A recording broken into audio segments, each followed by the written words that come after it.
in a war. It's a digital war. You just watch what happened a couple minutes ago, and then you're wondering, but why doesn't he tell us this detail right here? Why? Why the fuck do you think I don't? Are you pissed yet? You've got days to save your country.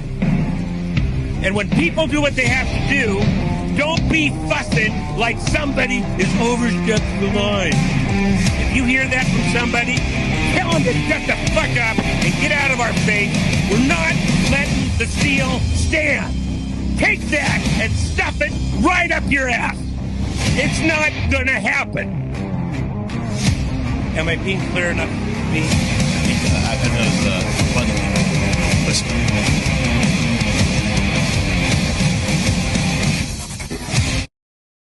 Try to press up on Trump, but you could never get to him. Yeah. Because he had ex-FBI agents all around him? All the time. And I tried a couple of times to press him and make arrangements where I could work with him and earn with him. I did that with other big contractors. I had the power of the unions. I could do all kinds of little things, but I couldn't get to him. He wouldn't bite. He just wouldn't bite. He didn't want to do anything like that. And there was layers of people in the middle. One of my guys said, we'll go up to the office. I said, we'll go up to the office. Everybody around him is an ex-FBI agent. We'll go up to the office, we'll get cuffed, and we'll go right to prison. So forget about Trump. He's a legitimate guy. He don't want to do it. Forget about Trump. Yeah. And I want to thank you not only for being here, I want to thank you for running for president.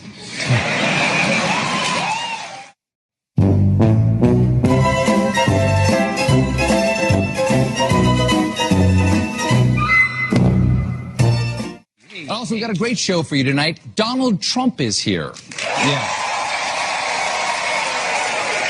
Everybody loves him. There's no other way to say it. Ladies and gentlemen, Donald Trump. Who got the money? Who got the money? Who got the money? Who got the money?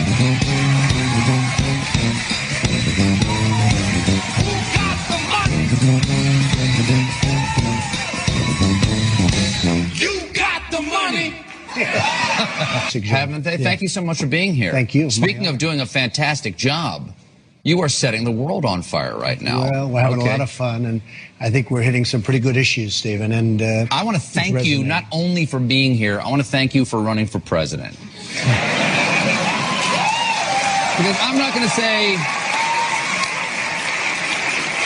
going to say this stuff writes itself. New Hampshire and Iowa, no matter where we go, it seems that the response, it just gets better and better. And the polls have been phenomenal. You see Zogby?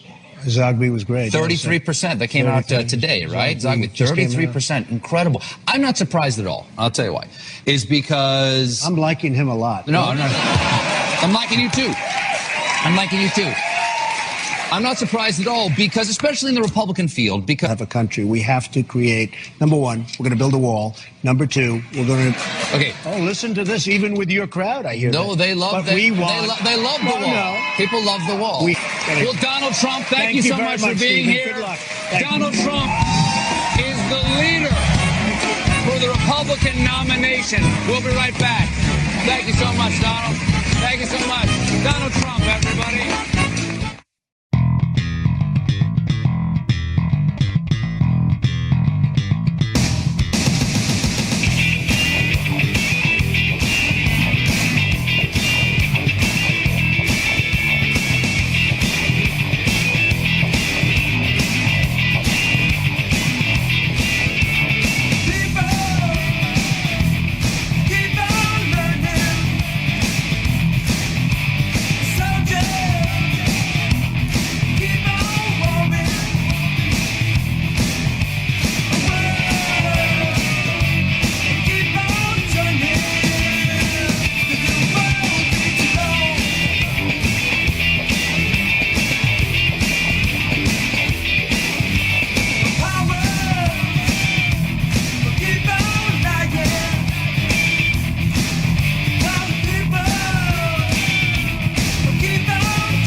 I'd like to see the money go to trade schools, where people learn how to fix motors and engines, where people learn how to build rocket ships, because, you know, somebody has to build those rocket ships. Yeah. And I'd like to see trade schools set up, because you could take $5 billion plus hundreds of billions more, which is what's spent, and you could have the greatest trade school system anywhere in the world. And that's what we need to build his rockets and robots and things that he's doing, and to build lots of other things. And, you know, I went to school with people. In some cases, they weren't good students, but they could fix the engine of a car better than anybody I've ever seen. They could take it apart blindfolded. They had an ability at that. And they did very well. They made a lot of money. You know, it's a very skilled job. It's great. But I'd like to see a lot of money going into trade schools. I've always felt that. And we probably found our pot of gold, and that's what's been wasted at places like Harvard. And the money's been wasted, yeah, please.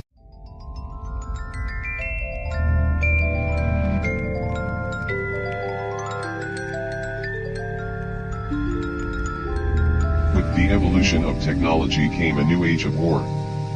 The digital realm amplified the ability of unconventional warfare, and it's been turned on the people. Waking up the population is an important step, no matter what scenario played out. The propaganda had to be countered.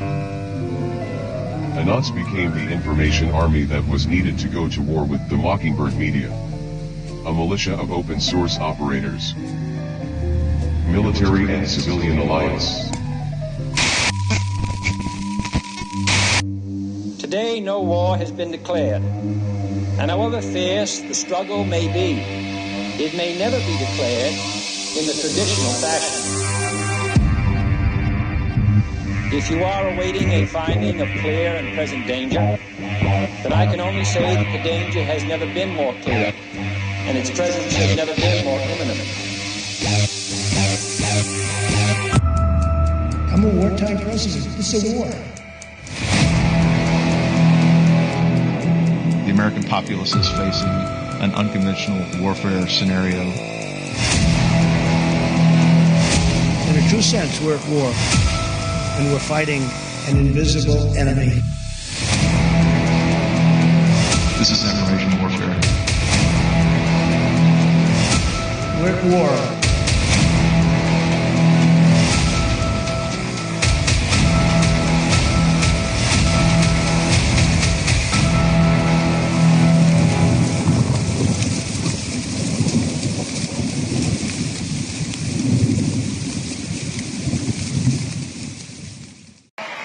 America's just not just going to be great. America is going to reach heights that it has never seen before. The future is going to be amazing!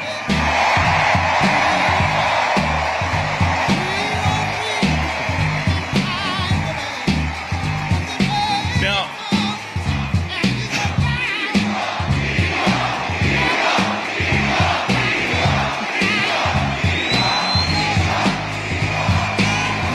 you guys are awesome. Honestly, this is like...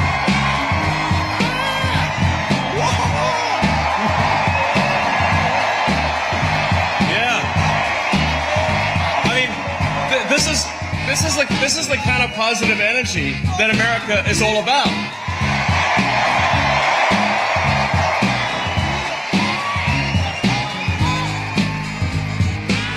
Yeah.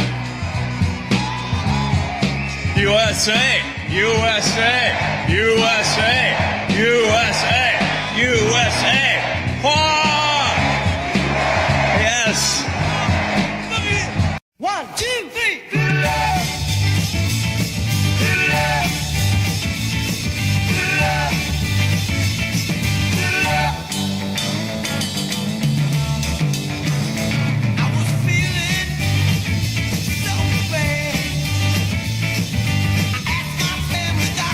What I had.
they take you down, then we're all next. Just look around. There's only a very few of us that have not been made. They have access to a lot of confidential information. So the question is, what's the resource? There is a concern that licensed attorneys might be getting this information and feeding it. I mean, when you're selling kids, right, there's got to be some money attached to that. Yep.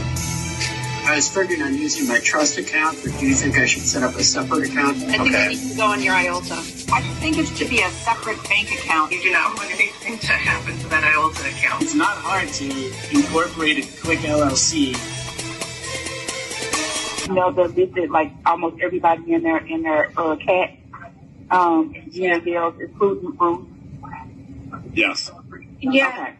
I wasn't sure, and I don't know how this person got my email. Like, I'm just trying to figure out, what's going on, but I wasn't sure. You know, Sarah, and everybody, there are a lot of attorneys that were included on all these emails that are not on this call and are not PALs. So this isn't just the 38 of us. This is larger than this call. I'm all for spreading the word however we can and getting more people. This is Siobhan. Did I understand this is going in a separate account, correct? That's correct. Okay. We can name it whatever we want, but that would require opening a bank account in the name of an entity. Greg, can we just PayPal or Venmo you or... Okay, Greg, make sure you listen to what Siobhan Harris has to say. She's on the disciplinary committee. I would certainly recommend a separate account. If you get audited, you can Our OCDC attorney is speaking. I think the approach I'd want to take would be to just put it in my trust account. I understand that may create problems, but I just kind of view that as being where I put money that doesn't belong to me and keep my accounting that way. Is that for everybody? Yeah, in the operating account. Not trust, but operating. Yeah, stay away from the trust. Yeah. We could call ourselves Cash for Kids. Oh, yeah, LLC. My financial son is that I know 4 or 5 other families, and we're getting together and we're hiring a lawyer. I don't know that she is, but there's a part that she certainly knows about this stuff. This threatens to take down the entire system.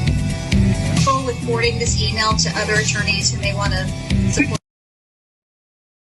The House of Representatives right now is totally, completely broken, and they're totally owned by the corporate lobbyists and, frankly, by the globalists who own many of these people because they've been compromised by on some of these what they call Codell trips overseas, where these members of both the House and the Senate get compromised by sleeping with children, and they compromise. And these are real things.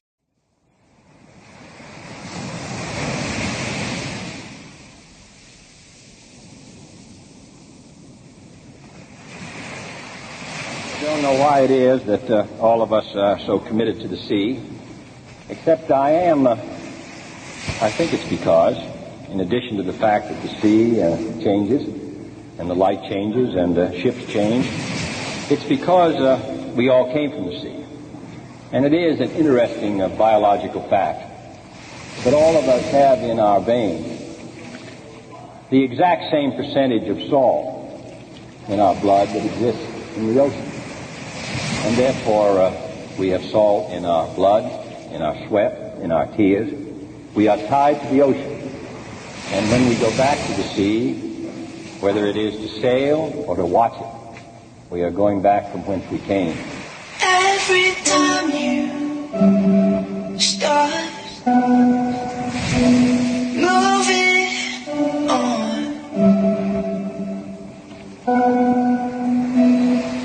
you can feel it in waves. Let it take you under.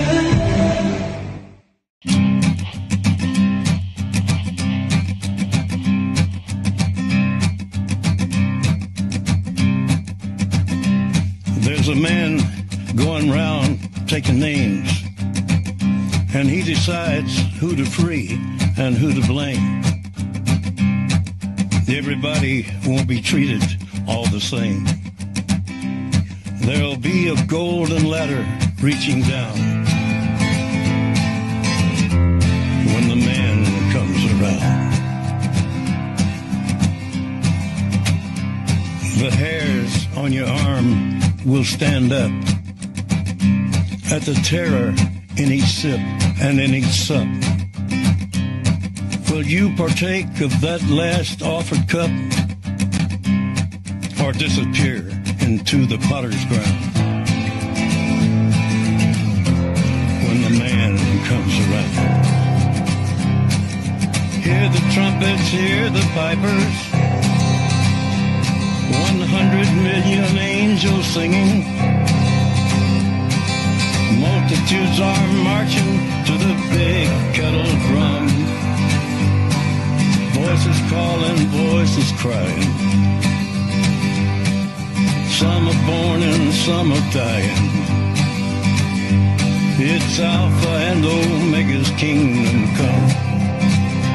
And the whirlwind is in the thorn tree. The virgins are all trimming their wicks. The whirlwind is in the thorn tree. It's hard for thee to kick against the pricks. Till Armageddon, no shalom, no shalom. Then the father hen will call his chickens home. The wise men will bow down before the throne, and at his feet they'll cast their golden crowns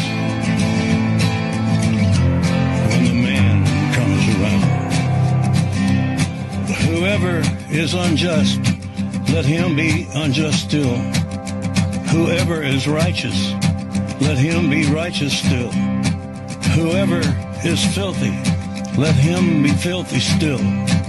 Listen to the words long written down when the man comes around. Hear the trumpets, hear the pipers, 100 million angels singing.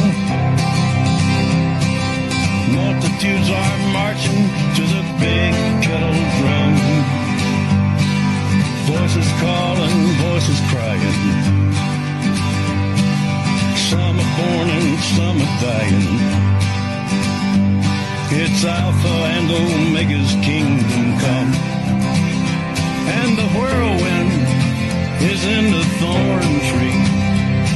The virgins are all trimming their wicks. The whirlwind is in the thorn tree. It's hard for thee to kick against the pricks.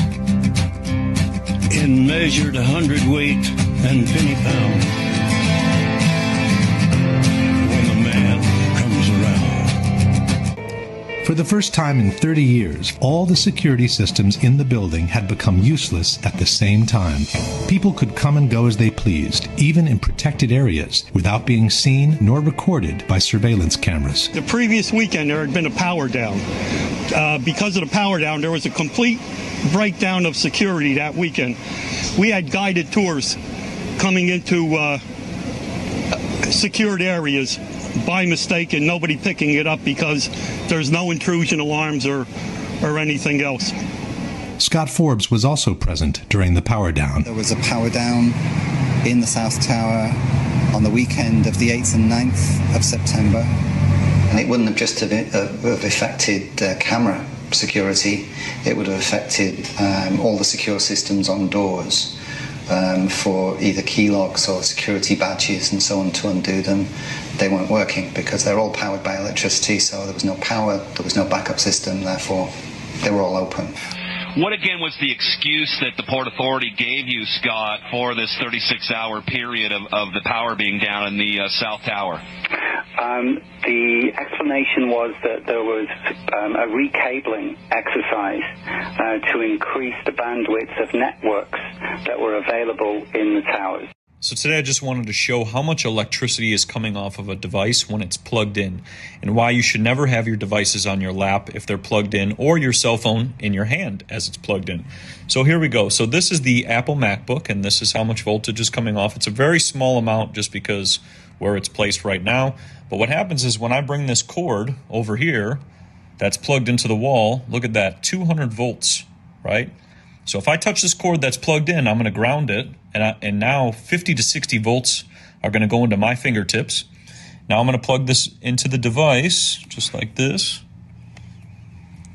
So now that's plugged in. Now there's 170, it looks like 170 volts coming out of the wire. I go to touch this, look at that. I drop it down because all the voltage is absorbed by my body. This voltage can impact my health, my brain, my heart, my lungs. So it's very important not to have your device connected while being in use.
Anything was possible. Hit cruise control and rub my eyes. The last 3 days and the rain was unstoppable.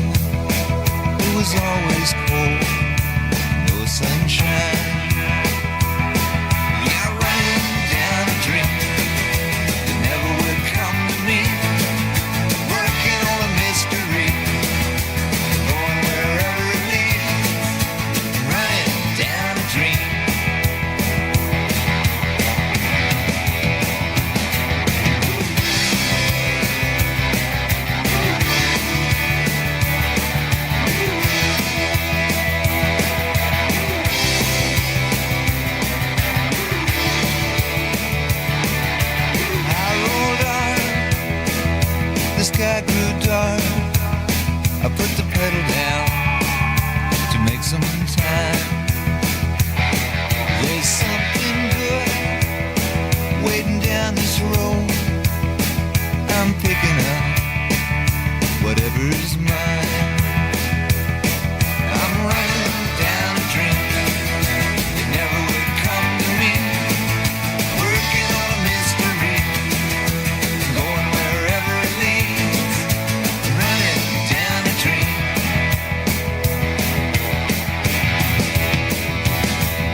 God bless you and happy Saturday, Patriots. It's good to see you guys. How's it going? Everybody having a good weekend so far? Not been too bad. Actually, I felt like crap today, but it's getting better. It's getting better now. What are you guys talking about in the chat there? Solar flares? Interesting stuff. Too many factors there to predict. You can't worry about that kind of stuff. So, yeah. It's not like a ton of news today, but we're going to look at what's going on nonetheless. And then there's some pretty cool chats out there. There's one with Jan Halper-Hayes we're going to look at. I love her chats. I haven't seen one of those in a long time. Avoid wearing shoes. I like that. Shoes suck. First story. Trump taps Palantir to create master database on every American. The story's going to vary depending on who you're reading it from, basically. But we'll start here. The Trump administration is collecting data on all Americans, and they're enlisting the data analysis company Palantir to do it. President Trump has enlisted the firm founded by far-right billionaire Peter Thiel to carry out his March executive order instructing government agencies to share data with each other.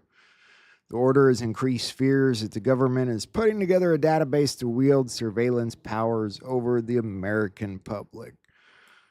This kind of sort of is like the real ID argument. In a way, I think it's more about establishing who's actually an American and who's not, because, you know, somebody, we won't name names, let millions of people into the country. And I think Juan told us about this quite a while back, actually, that something like this was going to happen. And I wanted to show you what MJ said about it. And he's calling it clickbait. And you know what? There is a lot of negative Trump clickbait out there I saw today. It is an exaggerated truth, he says. The Trump admin has indeed expanded its collaboration with Palantir, and I think we read about that a while back too, to enhance data sharing in tune with his executive order to share data across federal agencies. Palantir's technology, including its Foundry and Gotham platforms, is designed to organize, analyze, and merge vast data sets within the government. No, there's no direct confirmation or proof that a master database on every American is being done. You know, so I'm sure Biden already did that, right?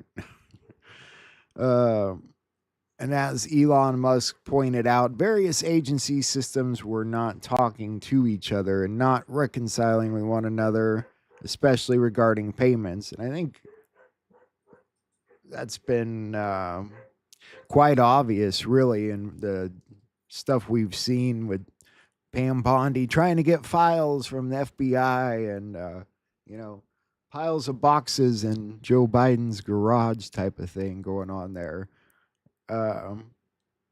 I get it. I think it's being blown out of proportion. You shouldn't worry about Trump spying on you because, again, Obama probably already is.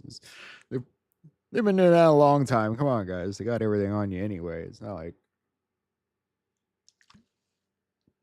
Trump doesn't need Palantir to do that. Anyway, that's downer, right? They're bringing back so many Kennedy things, aren't they? You know, the watch is sold out. I still haven't replaced my Timex, though. Keeping my Timex. I like my Expedition version. The New Balance Kennedy is making an all-American return. The New Balance are bringing back their collaborative Hyannis 999 sneaker. Are you guys sneaker people? It seems like the younger people today are all about their shoes. I guess we were sort of about our shoes, but I don't know. Maybe. Not quite like they are now. Seems like they're just getting more expensive, though. That's for sure. Arkansas National Guard says expect more military traffic this weekend. I'll let them tell you in their own words. Expect increased military traffic on highways as Arkansas National Guard units head to annual training through the end of June. The Guard says drivers should stay alert. Convoys move a bit slower than normal traffic and could cause some brief delays. See how simple that story was? I can see somebody running with that headline. Oh my God, something big's happening in Arkansas. Nope. But I do like Arkansas. It's very scenic. Awesome state. This one's interesting. Hannah Dugan, accused of impeding government agents during that immigration bust, slipping them out the back door type of thing. She's trying to go for some type of immunity, as in like Trump did, I think she's saying. So SCOTUS presidential immunity ruling for Trump did the same for judicial immunity. Judicial immunity. It seems, no, I don't think I've heard of that one. Has anybody heard of that one? It's creative. I'll give her that, but is it going to help her? Probably not. Here's a cool story. A semi-truck full of bees crashed. This is funny. All right, we've got a wild story out of Whatcom County. 250 million bees escaped a semi-truck after it rolled over. Take a look at that. This happened on Weed Camp Road near Linden. The road is currently closed near Loomis Trail Road, and that closure could last up to 2 days. Several bee experts have responded to that scene to help reset the box hives. So the process to contain and collect millions of bees are underway right now, as I just mentioned. And joining me live to give us some insight on this delicate operation is expert Quentin Gent with Seattle Bee Services. Quentin, thank you so much for joining us. It looks like you're out in the elements right now. Yes, thank you for having me. So, Quentin, you've been a beekeeper for 20 years, so containment, beehives, of course, nothing new to you. But when you heard 250 million bees, I know I stopped in my tracks. What went through your mind? It's crazy. It's crazy numbers. A little sad as well, but yeah, for sure, crazy numbers. So when you talk about the whole process of retrieving these bees, can you kind of lay out the process? What are they doing right now to retrieve as many of those millions of bees out there? Yes, so there's a few hundred hives that were on that truck that toppled over. So the beekeeper right now, the focus is to straighten them up, the beehive, and make sure that as many bees stay in them. Currently, all the bees are flying. As you said, there's tens of millions of bees flying around. So they need to wait for the nightfall for all those bees to go back inside beehive and then truck them away. So the whole process is probably going to take 24 to 48 hours. So at night and in the morning, they can take them away, bring new hive for the bees to go inside and then take them away as soon as it's dark. And I heard that the queen bee plays a crucial role in attracting these bees back. Can you explain a little bit about that? Yes, she does. So every single hive, every single colony is like a family, and they have one queen, and she produces pheromone. I wonder if the driver got out of there alive. Who wants to be that truck driver, You're just hauling 250 million bees. It's okay. You'll be fine. Nothing could go wrong. I didn't even catch where that was, but that was interesting. Thomas Massey is calling on the U.S. to stop giving aid to Israel, saying nothing can justify the number of civilian casualties, tens of thousands of women and children inflicted by Israel in Gaza in the last 2 years. We should end all U.S. military aid to Israel now. And I tend to agree with him. I don't see how you can justify those deaths, but at least somebody's saying something. I mean, other than us. China warns the U.S. not to play with fire over Taiwan, while U.S. Defense Secretary Hegseth warns of imminent Chinese threat and urges a military buildup. There could just, I mean, like, how do you even dive into this one? You know, it's all like, I don't know if you want to call it bad acting or good acting. You're going to have to tell me.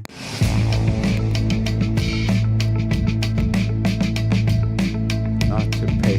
What the hell?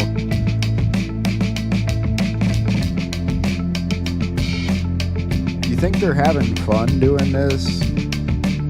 Probably not, but you know.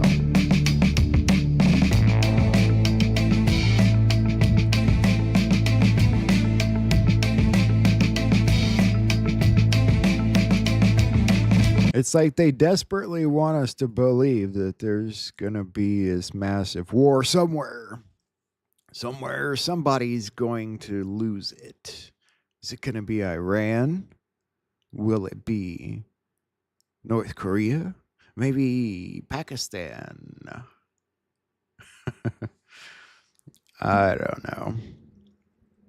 It's hard to even focus. I mean, I'm starting to really hate these stories. Really bad. Martha's Vineyard, they're not very happy at ICE's recent roundup of 40 illegals. Weren't they the ones that complained when somebody started shipping them to Martha's Vineyard? And they're like, we don't want them here. And now they're like, why are you taking them away? Eric and Ben, many here are raising concerns, questioning whether due process is being followed, and also concerned about the impact on the economy as this vacation destination begins its busy season.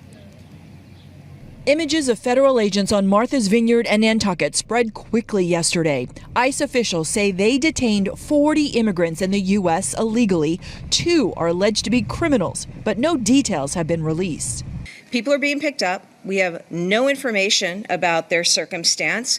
There have been real questions raised about due process and whether or not ICE and immigration officials are complying with due process. I think it could be any of us next. Martha's Vineyard resident Jane Catch held a sign yesterday at the Vineyard Haven terminal warning visitors.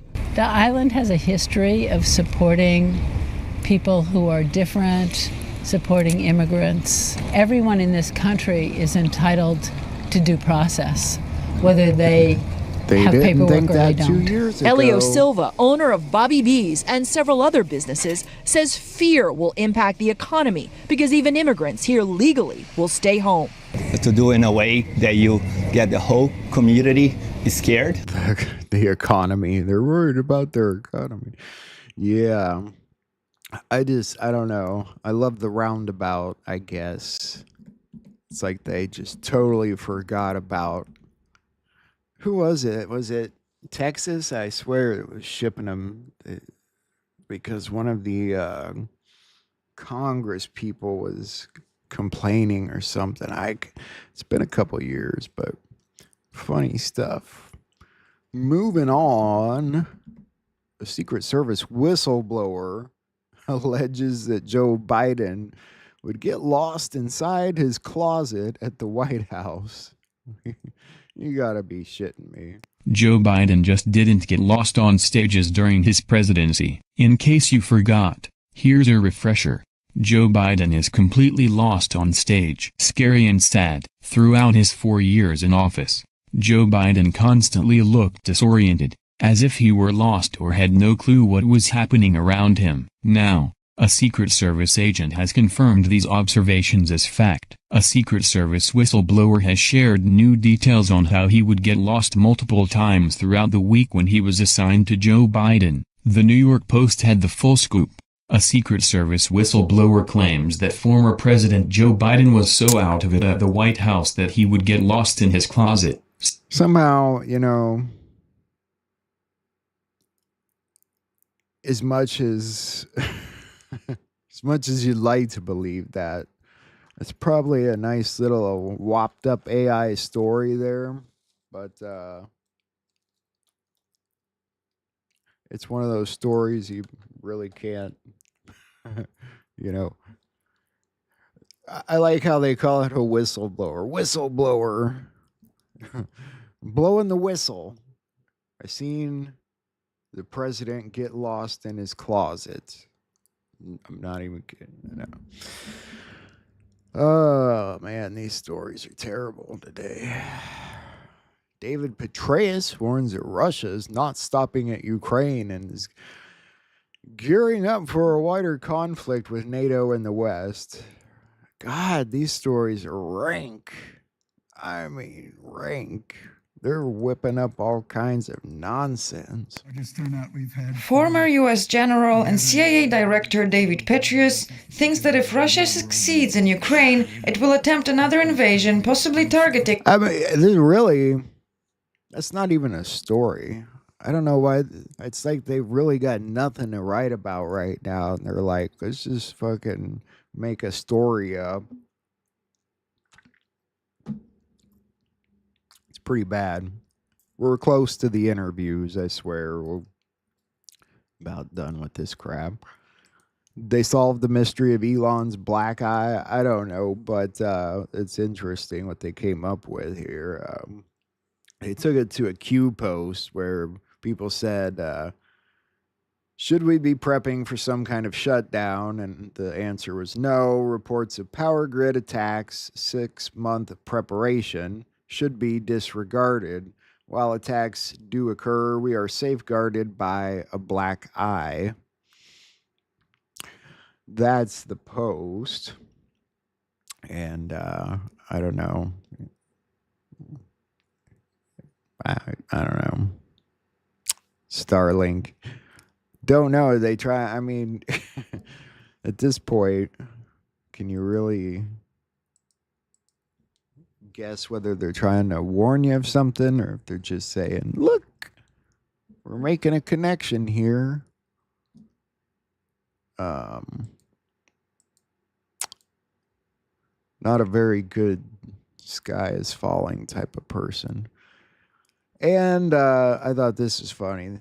The mainstream media rats are starting to turn on each other now that it's pretty clear that Joe Biden is capable of getting lost in his closet. They're all like, why didn't we see that so many years ago? How did we not know? Like, it's not our fault. It is, but Chuck Todd tries to whip something up here. A party that had leadership atrophy, and at the same time, those that were sort of almost behaving like the old Soviet Union, which is, you know, the leader dies and everybody wants to keep their power and keep their influence.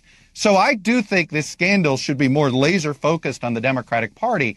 I think the press is, again, I always look at the criticism of the press here through the person that's making the criticism. And I think in some ways there's almost an eagerness to blame the press without looking at actual who should be blamed here. And it's the leadership and, frankly, the members of the Biden administration and the leadership of the Democratic Party, who they're the ones that lied. Look, at the end of the day, no journalist is as good as their sources. They lied to us. At the end of the day, the Democratic Party lied to the American people. The leadership of the party lied to the American people. And that's where this scandal should be sent. They told us that Joe Biden was just fine. And were we supposed to know otherwise? You know? I mean, it's not like he tried to shake the hands of people that weren't even there. And yeah, I thought that was cute. Wasn't that cute, Chuck Todd? It's the anniversary of one of Trump's most famous posts as we look at a couple of his posts from today, despite the constant negative press. Covfefe. It's been, wow. Can you believe it? 8 years. Somehow I'm guessing you guys can believe it because you lived through it. All right.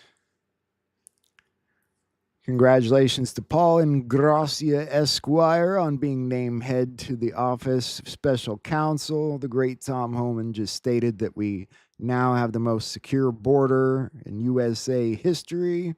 The S&P just hit an all-time high. Senator Rand Paul votes against our great big beautiful bill he's voting for, along with the radical left Democrats, a 68% tax increase, and perhaps even more importantly, the first time ever default on U.S. debt. Rand will be playing right in the hands of the Democrats, and the great people of Kentucky will never forgive him. The growth we are experiencing, plus some cost cutting later on, will solve all the problems. America will be greater than ever before. In the interview we're going to watch with Miss Halper-Hayes there, she talks a little bit about the big, beautiful bill. My friend conservative Lieutenant Governor Dan Patrick in the Texas Senate passed a strong 287G bill to give local Texas law enforcement full authority to assist the federal government in arresting and detaining criminals who are in our country illegally. So that was from yesterday, but it's good. Texas is cooperating, unlike Minnesota. Darn it. 2 weeks ago, China was in grave economic danger. The very high tariffs ICE set made it virtually impossible for China to trade into the United States marketplace, which is by far number one in the world. We went, in effect, cold turkey with China, and it was devastating for them. Many factories closed, and there was, to put it mildly, civil unrest. I saw what was happening and didn't like it for them, not for us. I made a fast deal with China in order to save them from what I thought was going to be a very bad situation and didn't want to see that happen. Because of this deal, everything quickly stabilized and China got back to business as usual. Everybody was happy. That is the good news. Bad news is that China, perhaps not surprisingly to some, has totally violated its agreement with us. So much for being Mr. Nice Guy. Yeah, well, I guess that bit of theater gives them a reason to argue over Taiwan now, right? Something like that, I'm sure. Maybe not. All right. I think we're through the news. Thank the Lord. Where do we want to start tonight? I do want to watch with you guys at some point tonight what oh God. I'm mind blanking on his name. Trey's new video. I'd like to watch that with you guys tonight because it's about the Golden Dome vision, and it'd be a good learning experience for us, but we're not going to start there. I think we'll start with Miss Halper.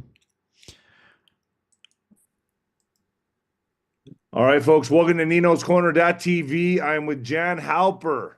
I love having Jan Halper on. It's always a pleasure, Jan. You always give a lot of information to my audience. So today, we're going to be talking about the rising dissatisfaction within the Republican Party. First of all, with the Republican Party. With the Republican. Yeah. MAGA or explain. Oh.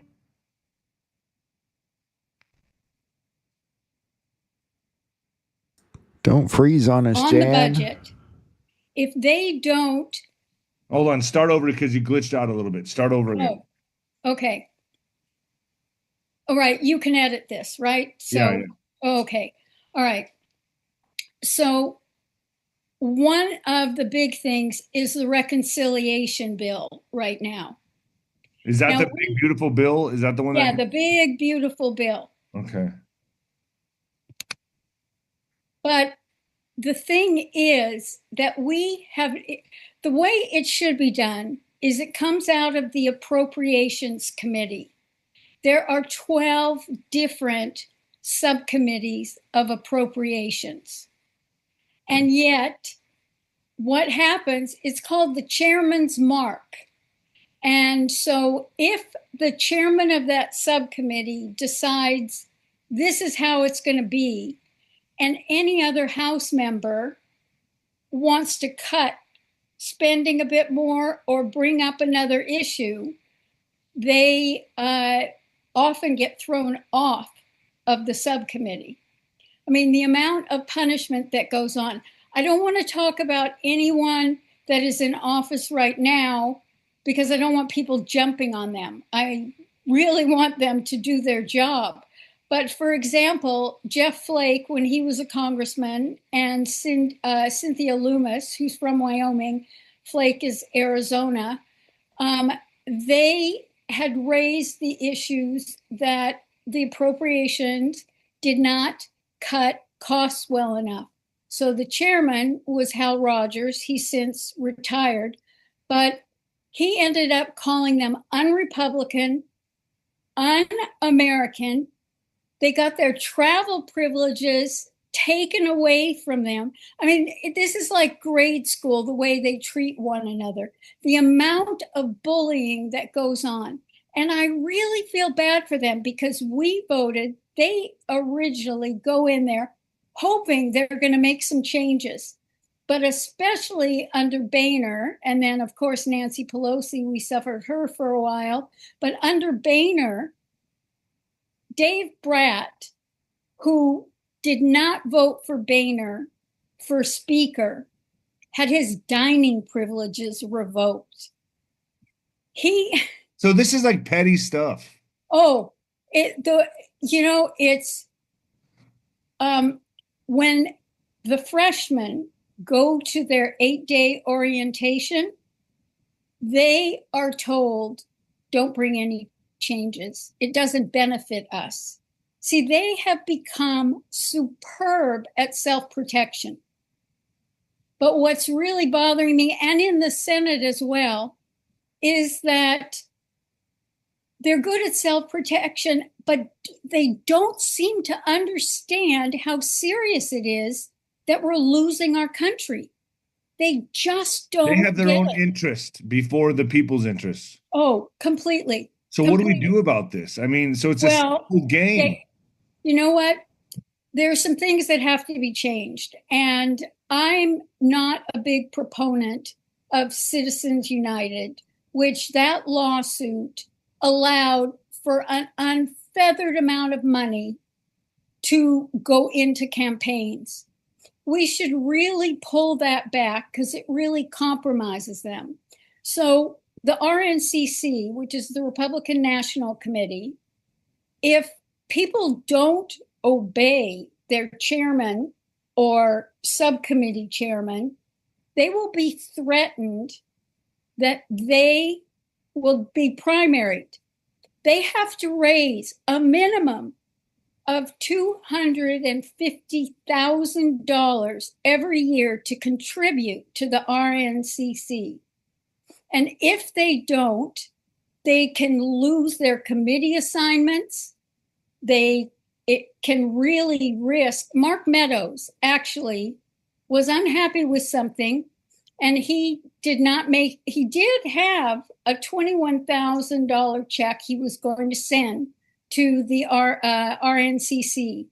But then he got called out by Boehner for something, and he decided he wasn't going to send it because he had expressed an important issue. So what Boehner did was threw him off of the committee. But here's the best part, is the voters got so angry.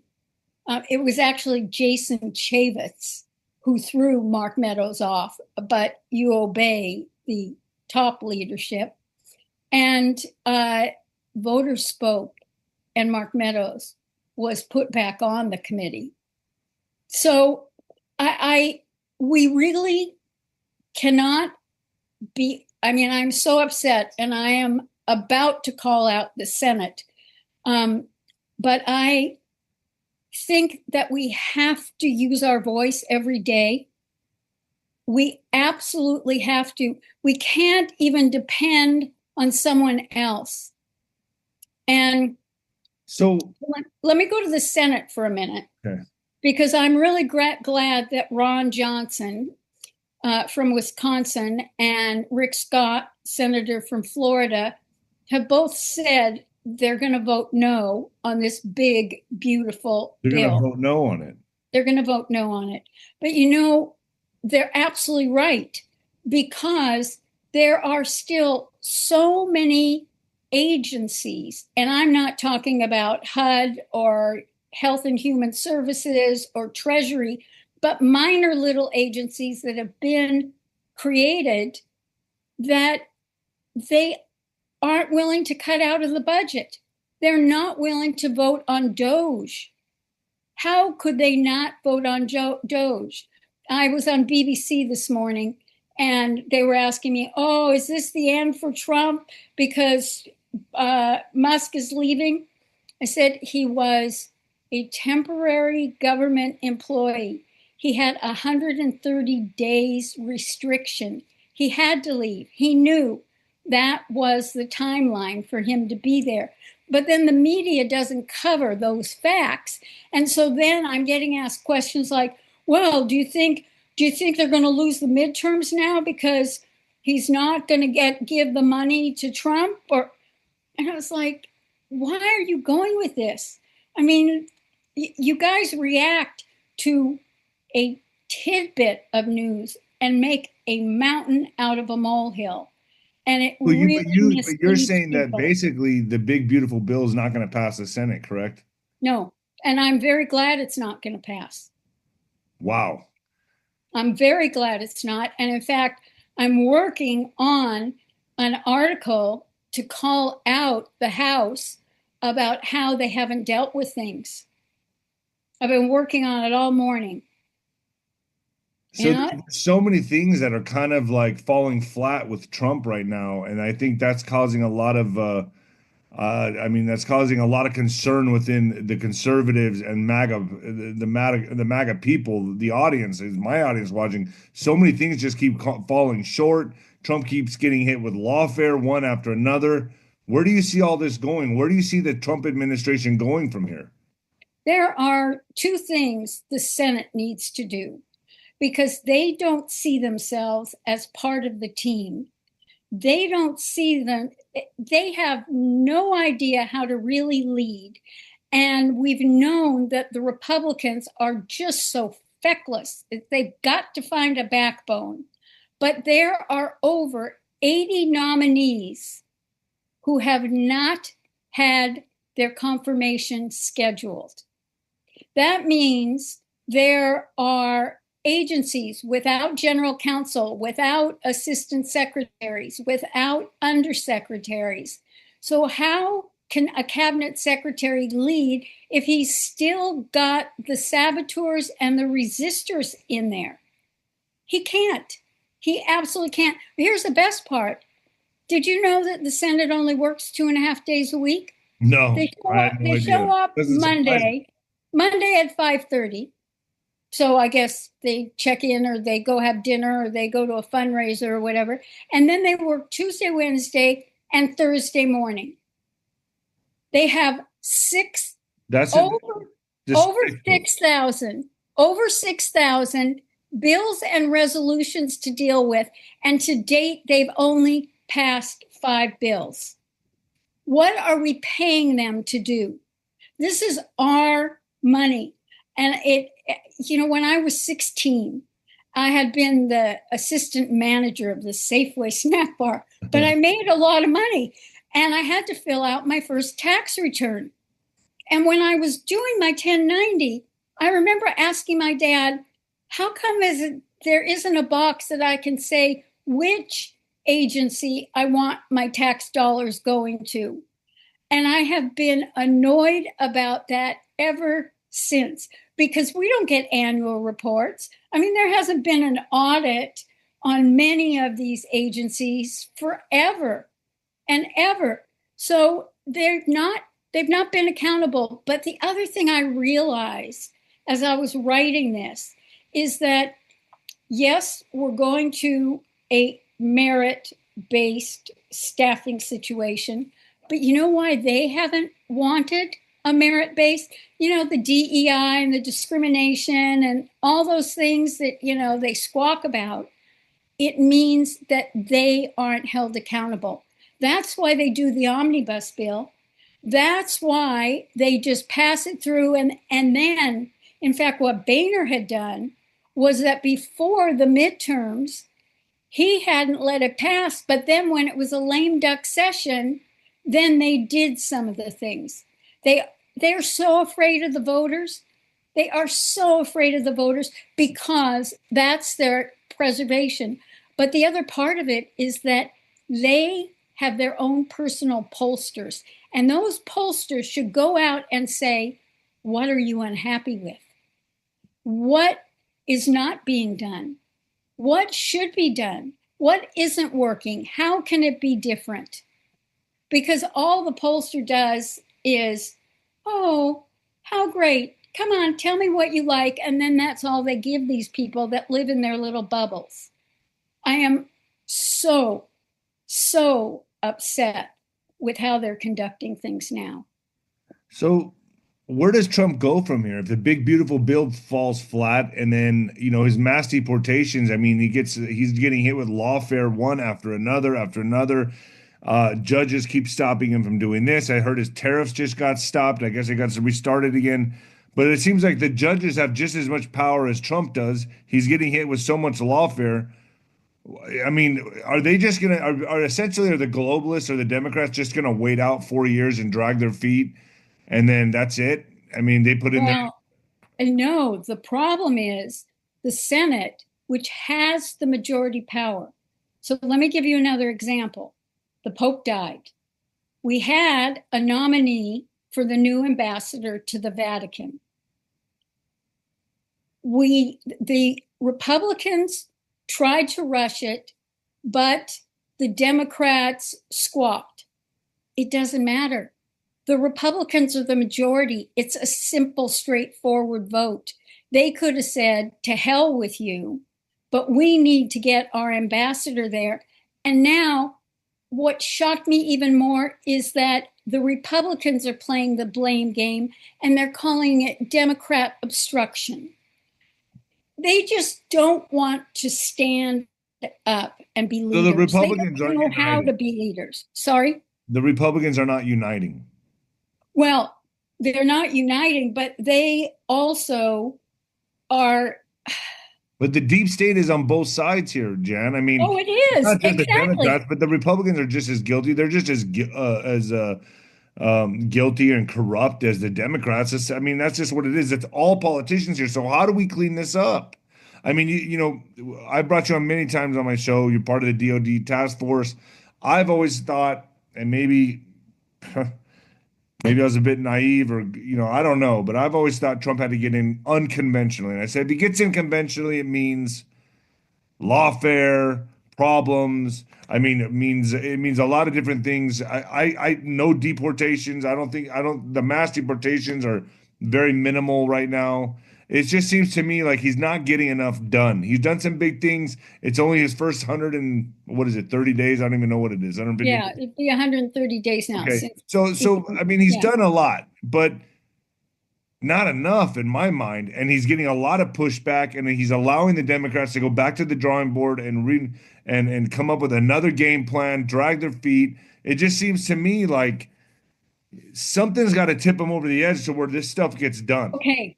We can't blame Trump at this point because we've got a House leader and a Senate leader that don't have his agenda as their top priority. That is the problem right now. It is not Trump. And let me give you another example. Okay, Clinton had deported 13.3 million. Bush, 10.2 million. Obama, 5.3 million. Trump, they had no lawsuits and no injunctions. Trump has had 205 lawsuits to prevent him from doing deportations. So now, wait. The Senate has a bill they're sitting on that could restrict these judges from doing it, but they're not. They're not moving it. And so basically, by not doing that, they're giving the middle finger to Trump, the agenda, and to all of us. And we need to call them out. I mean, right, you can tell. People are tired of this. People are tired. People are, a lot of, what do you have to say to the people that have always believed this was an operation and blah, blah, blah, blah, blah, and this would happen, they'll get rid of Congress. And I mean, that's to me the only way to go about this. I'm sorry. I don't see it any other way. And let's just talk frank here. Let's be cut and dry. What do we have to say to those people, especially the people that subscribe to my channel? You said you're part of the DOD task force. I mean, I thought this was going a completely different direction. Now we're here with this horse shit and this crap with lawfare and dragging their feet, and you can't get this done, can't get that. Well, that's not what we put them in office for. A lot of these people believe there was some kind of operation at hand or something going on behind the scenes that we would take all these criminals out, that at least there'd be arrests. Well, that's a big thing. But I've had mixed feelings about Kash Patel. Okay. And he was just on with Bret Baier on Fox, complaining about what James Comey did of the 86-47, that now he's had to take so many agents and analysts off to go deal with all the copycats. All he had to do was arrest James Comey for doing that, which would send the message that you don't do these things. And Tulsi Gabbard had someone arrested for threatening her life. So why aren't they doing it when someone is threatening the president's life? And that's because we've got the Uniparty, we've got the rhinos, and we've got America First. And we have feckless people who don't know, they're too afraid to voice their opinion. They are way too afraid, and we can't have politicians like that. See, I think the Trump card, pardon the pun, is the Brunson case. But that will be who knows when. I think Trump has to get really... So you're not putting any faith in Kash Patel, Tulsi, Pam Bondi? Tulsi, yes. Tulsi's doing an incredible job. Kash, I kind of feel like there's lots of talk. And he says they're doing things, but for all the things he talked about for 4 years that he was going to do, okay, so now he's closed the building finally. So you're saying he's all talk? He's a lot of talk, and I haven't seen enough action. I understand the postponement on the Epstein stuff. There are over 80,000 videos alone, and they have to protect the people in those videos. Yeah, but hold on. But they could still release names, a block at a time, a chunk of names, 10 at a time. Well, they did release, when they had all those influencers come in and gave them the binders with stuff we already knew that had already been released. Right. So they were buying time. And here's this. So what do you think's going on here? I've heard there's really powerful people involved that, Roseanne Barr on my show said, well, look, if Wall Street will come down, there's a lot of Zionists at play here. There's, Israel's in play here. I mean, yes. And it's just too powerful to take down. I mean, what's going on? No, it's not too powerful to take down, but you have to clear a lot of the debris before you can go for the big hits. And given the Epstein stuff is global, it's Mossad, it's CIA, it's FBI, it's Wall Street, it's just about any global business. So that has to be done very strategically. We've waited long enough for some sign of justice. Now, Pam Bondi is doing her best. But I am sorry, but I look, okay, here's how I see this. I see everything as an operation. I think they're trying to clean up certain elements within the CIA and the FBI so they can go forward with arrests. And every time they try to do that, they discover more corruption, is what I'm thinking here. So every time they make a move, oh boy, there's a whole nother department we got to clean out. We got to rehire people. Oh, we rehired another bad guy. We got to get rid of him. I think they're just like, I think it's so corrupt. I don't think they really understood just how corrupt the CIA, the FBI, all of it is just so corrupt. And they're trying to clean that up, drain the swamp, clean it up, get the right people in there so they can initiate arrests and not have any hiccups. But I think it's just such an impossible task. Almost impossible task. I'm not saying it's impossible, but it's almost impossible to where they're like, man, they keep cleaning up and discover more corruption and then more corruption. Well, that is true because there'll always be layers that you'll keep on finding things. But once you get rid of a layer, you can also see the nucleus of certain problems and you could deal with that. They're not doing that. They're not taking steps for some small wins so that they can get that out of the way and then be able to tackle another problem. And people are really, really upset because we haven't seen any sign of justice. No, it's almost like they need to coordinate a better game plan and just like how much to give to the people so they can keep their nose above water because they're sinking fast. Here's what we need. We need for them, both the House, I don't care what their ideology is, they need to put the principles first and doing what's morally right.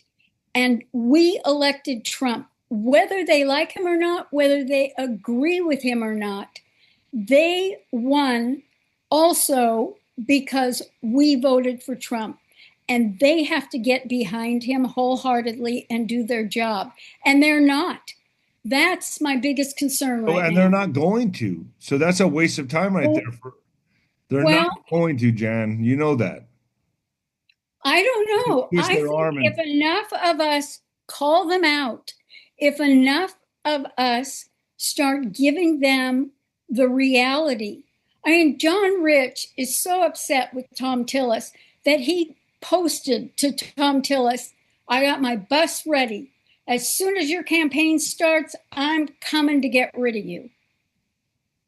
You know, and they don't realize that there are pockets of people like that. They think it's only the ones running the 501. I don't see it happening that way. I'm sorry. It has to be. It has to be a complete cleaning, and I just don't see it happening. I can't argue with you on that because it is very hard to see. But we have to find some ways to light some fires underneath them. They have to hear our voice. We have to get the message to them. You know, when you think about who's really on X, Senator Mike Lee, and he's great at posting, you know, it's very informative stuff. But any of the other ones? Then I was on an X space and some congressman came on. I think he might have just been newly elected. And he goes, well, I realize the most important thing is to be liked. No, it isn't. Trump threw that out the window when he won in 2016. It's called authenticity, guys. It's saying what the truth is.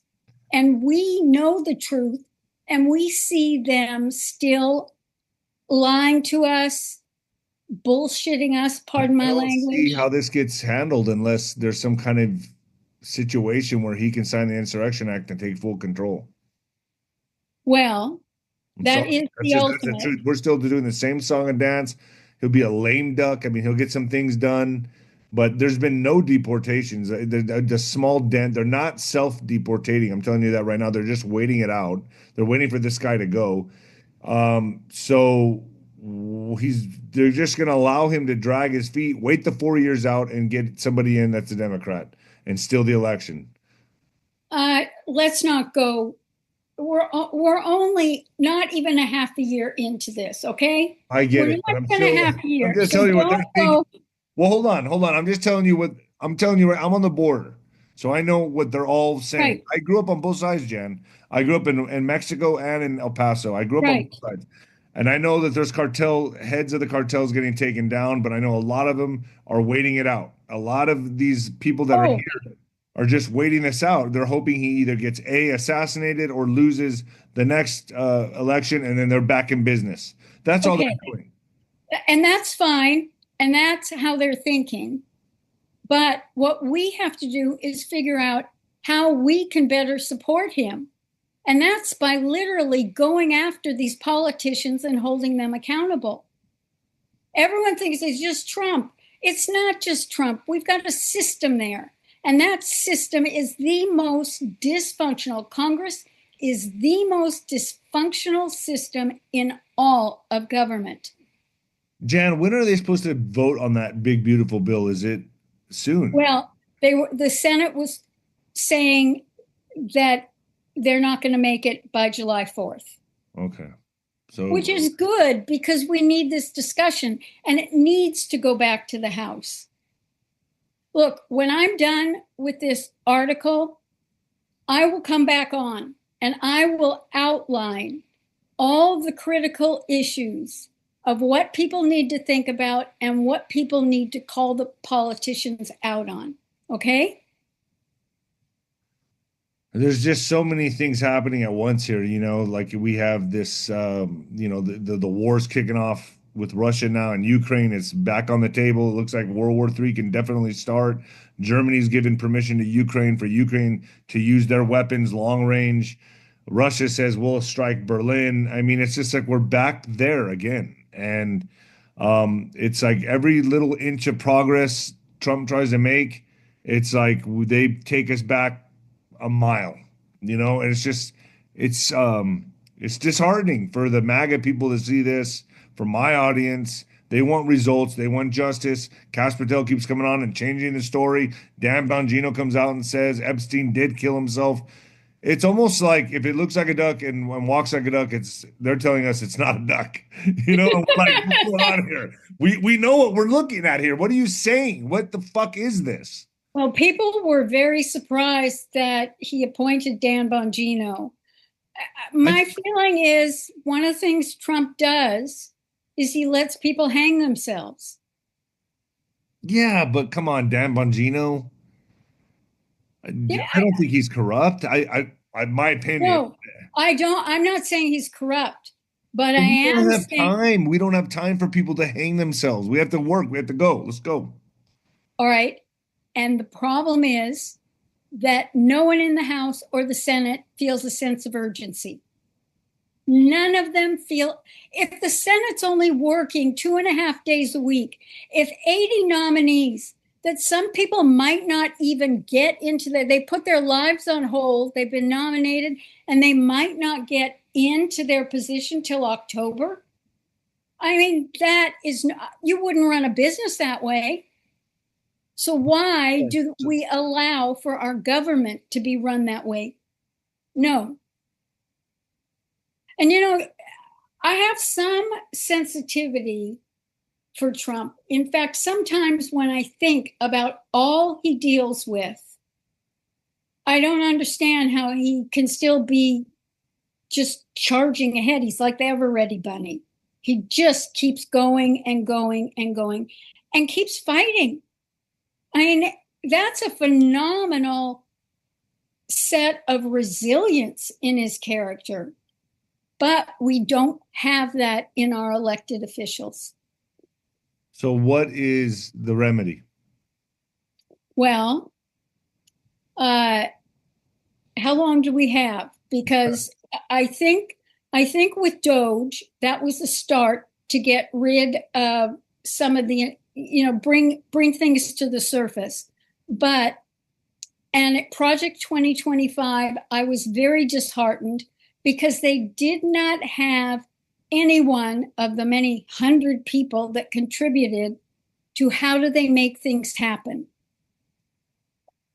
And so even though they've said they want some change management specialists, if I were in there, I would be saying there is an agency in the Commerce Department that has a board of examiners that have already been trained in how to bring out innovation and change.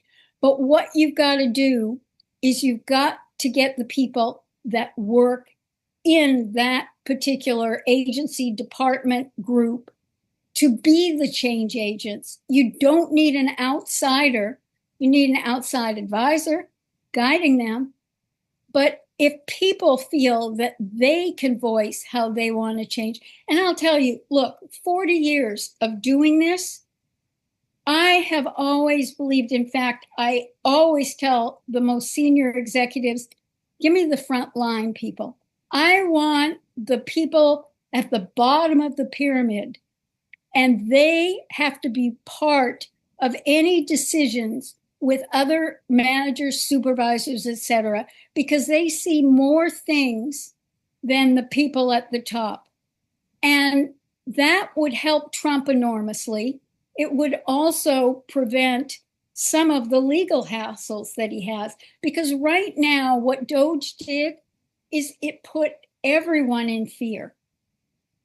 And the majority of the permanent employees, what was it, like 94% contributed to Biden and contribute to the Democrats? So we're up against that, and you've got to turn them around by giving them some control, because we really need our agencies to work. Do you think we get to the end of this 4 years with just like a lame duck? Or do you think we get at the end of this 4 years with our country completely turned around? What's your thoughts on that? Okay, Nino, I thought do you see us? Wait a minute. I thought you knew me well enough that I don't go into predictions, especially that far out. You're on .tv. Come on.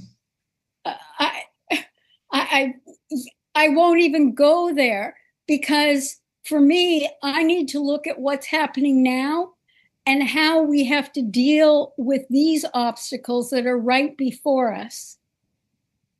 I can't predict that far. But do you think there needs to be, do you think Pam Bondi's doing her job? So you're telling me you think Kash Patel's all bark, no bite. You think Dan Bongino should you, so who do you think we should get rid of right now? Dan Bongino, Kash Patel, No, Pam Bondi? I'm not ready to get rid of anyone, but I do think that Kash Patel is a lot of bark, and I haven't seen enough bites.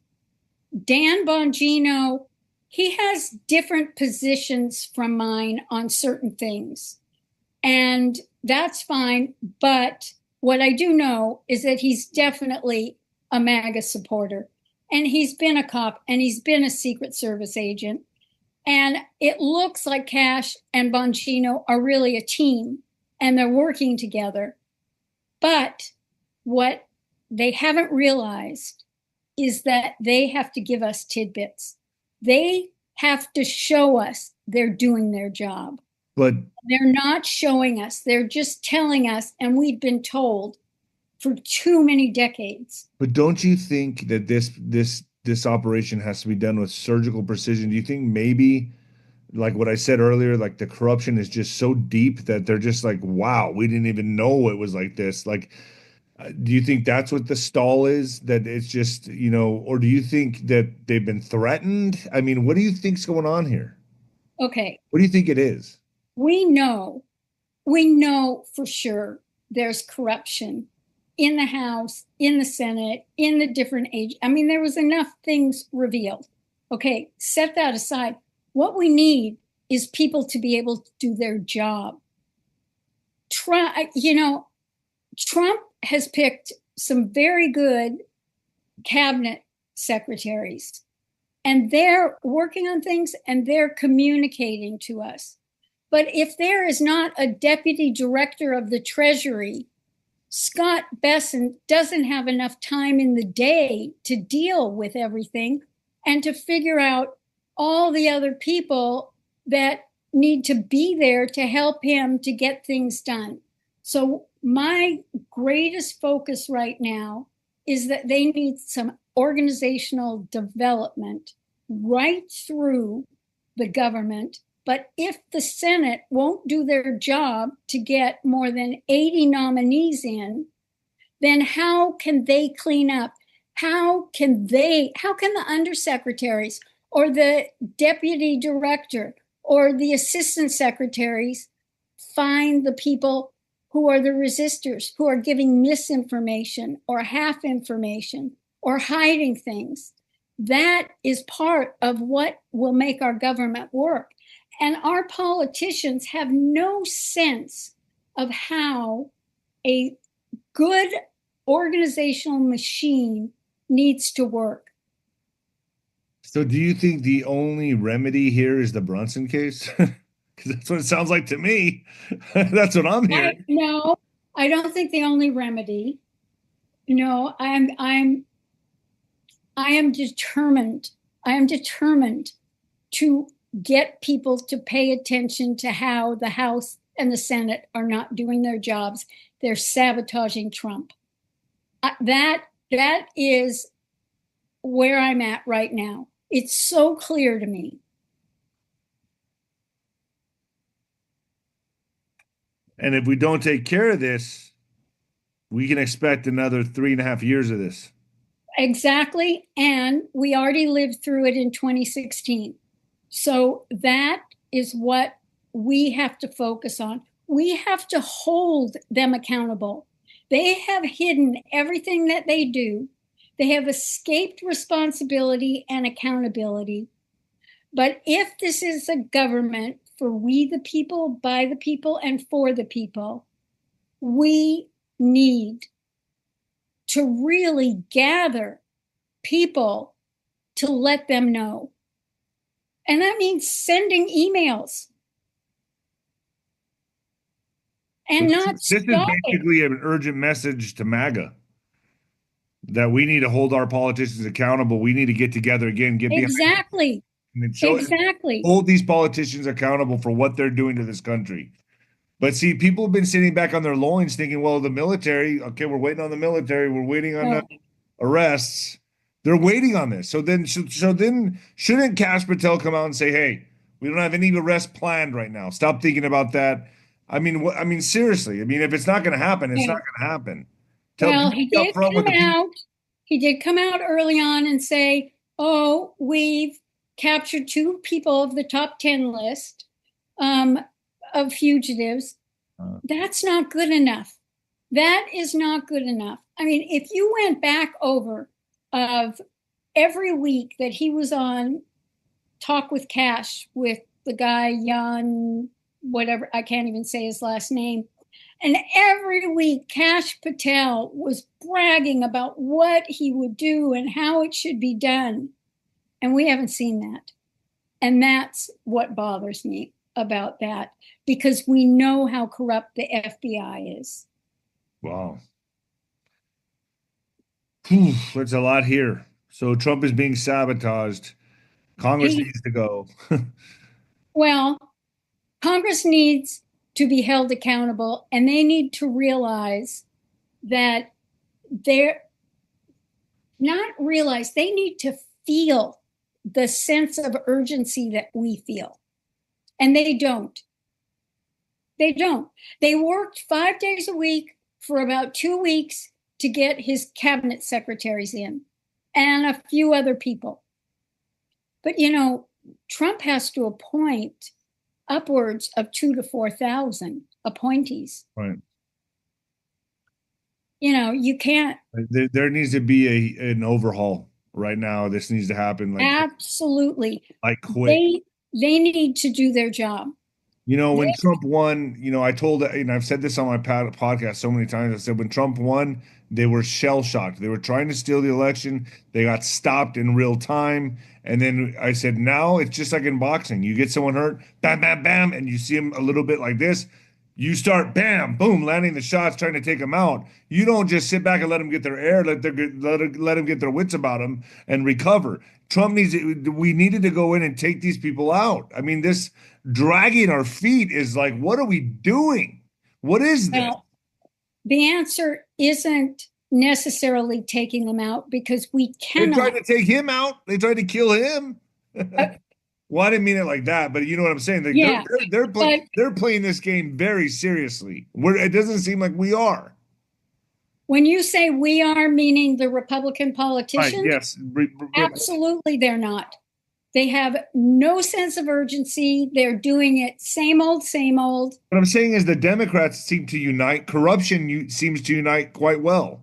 What I'm seeing here is nobody's uniting on the Republican side.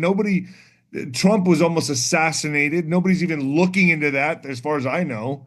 I mean, this is getting insane. Like, I mean, you know, I've been told by other people, other guests, like, hey, relax. This has to be done with surgical precision.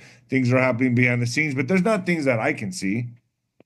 Well, I agree that things are happening behind the scenes, but they spent 4 years saying what they would do when they came in, and they're not doing it. Oh, no. And they've got the power to do it, but they're not using their power. No. It seems like we've stormed Normandy, right? And we got the high ground. Like I've always said, Trump wins, we're going to have the high ground, but he's getting blocked left and right from doing anything. So we got the high ground, but it's like, it just seems to me like everything's being stopped, and the lawfare is the big issue here. But like you said, it's only been 130 days or whatever. Right. But you know what? Maybe. The Senate could have passed the bill to restrict the judges. It's still sitting on their desks. So how do we push them to do this? Well, how we push them? You have more people on here. We get this interview blasted all over. I'm preparing to blast them. I'm still writing it because I want to make sure I get all the points, but I'm going to call out Senator Thune. And part of it is he supported Senator Scott from South Carolina to run for president. And his comment was that he didn't think Trump had the right gravitas. I don't have that exactly, but that's what he cares about, the superficial. So I'm going to play to him caring about the superficial and ask him about his legacy.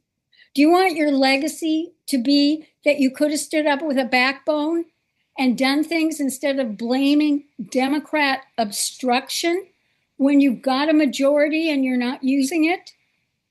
So I want to make sure, if I'm going to make any recording, that I am hitting the high notes every single time. I might practice with you.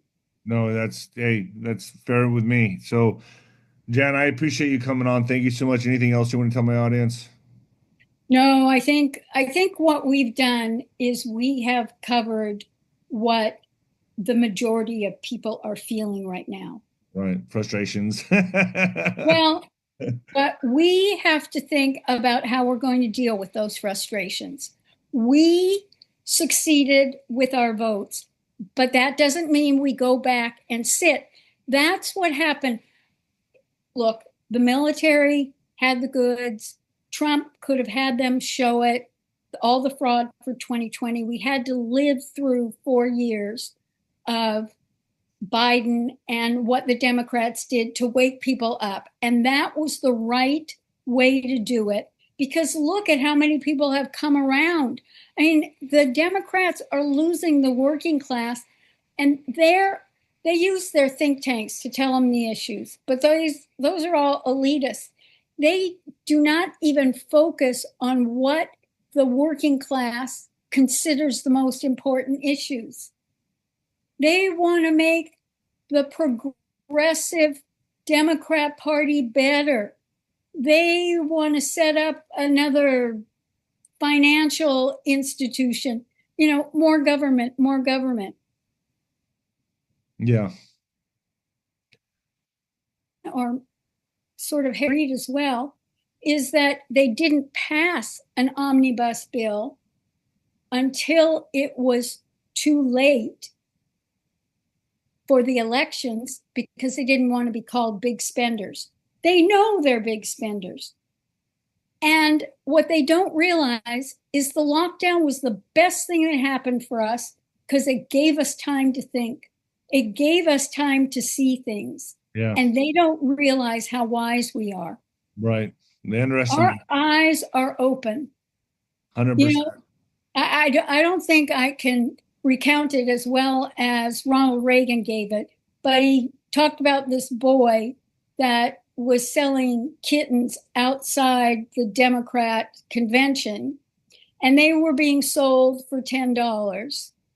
And then when he was in, and he sold a few, but then for the Republican convention, the price went up to $25. And someone asked the little boy why. He said, well, their eyes weren't open before, but now their eyes are opened. I like that. All right. Fair enough. That's Okay? good. Yeah. And that's what's happened to us. Yeah. But we got to fight. We got to fight. Jeez. All right, Jan. I appreciate you coming on. Stay with me 1 second. All right. Stay with me on this. Sure. All right, folks. Jan Halper. Where do you want people to follow you? Oh, they can go to biz_shrink. That's capital B I Z _ capital S HRINK. There are 12 fake accounts. If it's 2 underscores or dashes and numbers after it, that's not me. So that's the best place. You can read what I've written at drjan.substack.com. Okay. All right. And I'm real Dr. Jan on Truth. Real Dr. Jan on Truth. All right. Okay. Thank you, Jan. Thank you. Good to see you, Nino. All right. The real Dr. Jan. Thank you, Dr. Jan. We are going to move right along here. Trying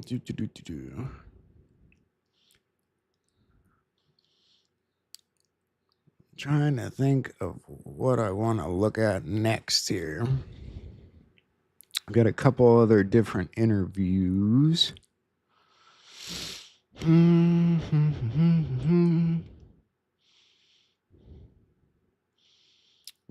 think we watched Colonel Bosi recently, so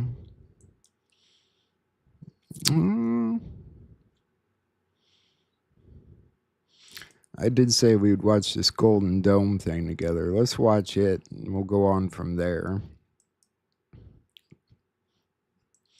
This video is about a dream and vision that a lady named Charlita Bassett had of a golden dome over the United States, similar to the one in Israel, the Iron Dome in Israel, over the United States. The vision is from 2022. I looked to my left and my husband Tom was asleep in bed. And when I looked back to the right, I was on a huge construction site. I felt the Holy Spirit behind me showing me what was happening. An iron dome was being built in America that was the same as the one in Israel, but much larger. Now, the footage that you are watching there, I recorded in October of 2024 at the what are known as the Reawaken America tours, which were a set of events in support of Donald Trump. So this would have been one of the last of them, occurring in October of 2024. And she's on her phone reading off these letters that she had sent to, I can't state who she was corresponding for security, for personal reasons. I cannot state who she was writing back and forth to, but when you hear her stating in the letter, I saw you and so standing together and the Golden Dome was going together. She's not talking about me when she says you. She's reading off to me a letter that she wrote to other parties in 2022 about a Golden Dome.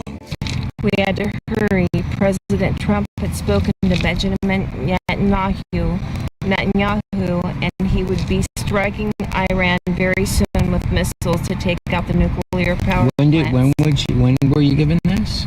In the beginning of 2022. 2022. Yeah. The USA will be the target after this happens. President Trump hadn't been sworn in yet or Is that getting kind of glitchy for you guys?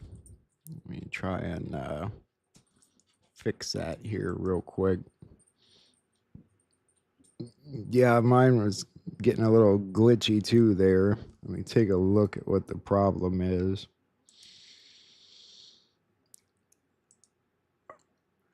I think I was just getting a little bit overloaded here.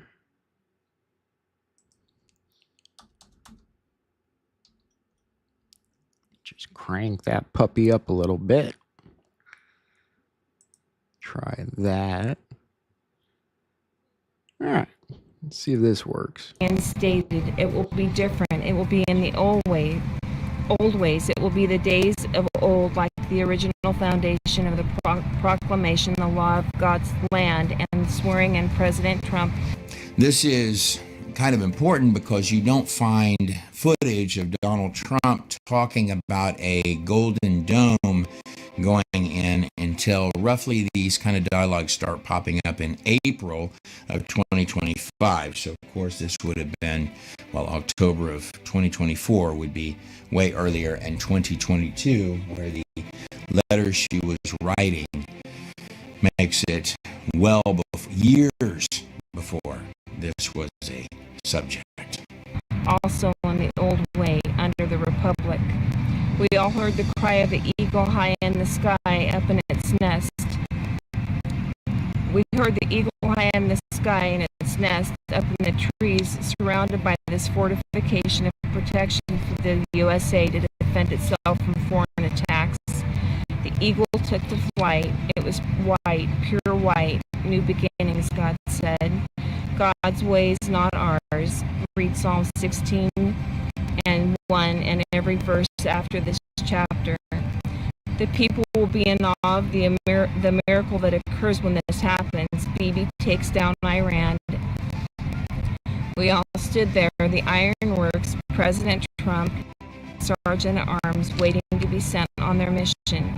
The white eagle continued to circle the Iron Dome. The Holy Spirit said to my spirit, anointing the site, the birth of a new nation, new beginnings.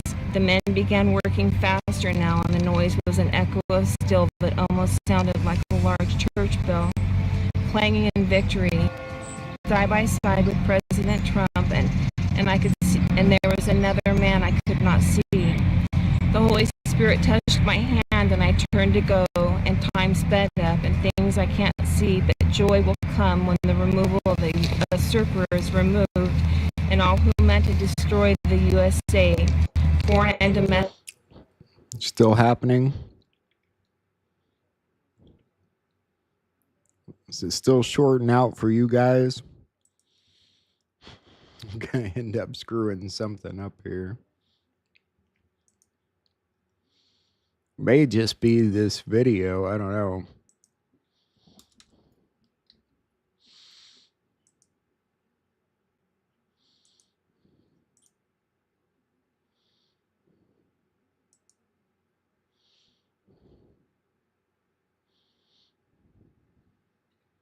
The video's choppy.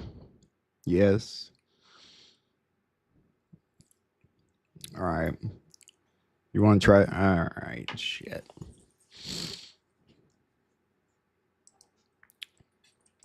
Let me try a different video for a second. Upon us, and it's happening. The Global Defense War Operation has just turned a new corner.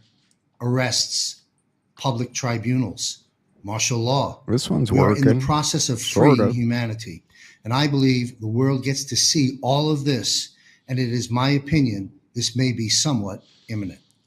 While there is still a way. With the Trey stuff, I mean, you know, Trey is here on YouTube. I want to watch it together so we could discuss it. But I'm sure you guys all know where his channel is, so it's kind of disappointing.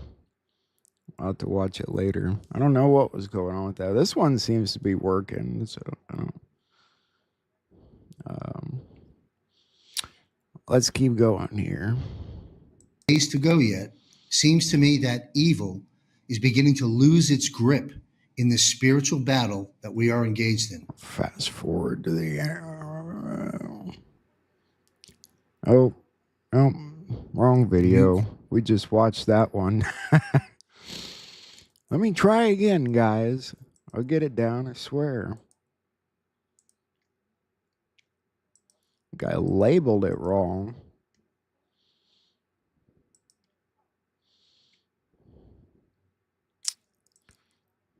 Sorry. Free we are America. One more time. We are free, we are America. Where we go on? We are free, we are America. Welcome to 40,000 Foot View. I'm your host, Sean Morgan. We're going to have a great show for you tonight with Lieutenant Colonel Ricardo Bosi of the Australia One Party. But before we bring him on, I just want to remind you to go to jmcvoice.com, click on JMC Archives.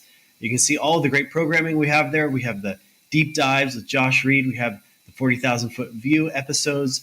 And we have JMC and Juan with the Intel and Insights, the military panel show, as well as the consequences, the Conversations of Consequence. That's the sit-down show that JMC does with thought leaders of our time.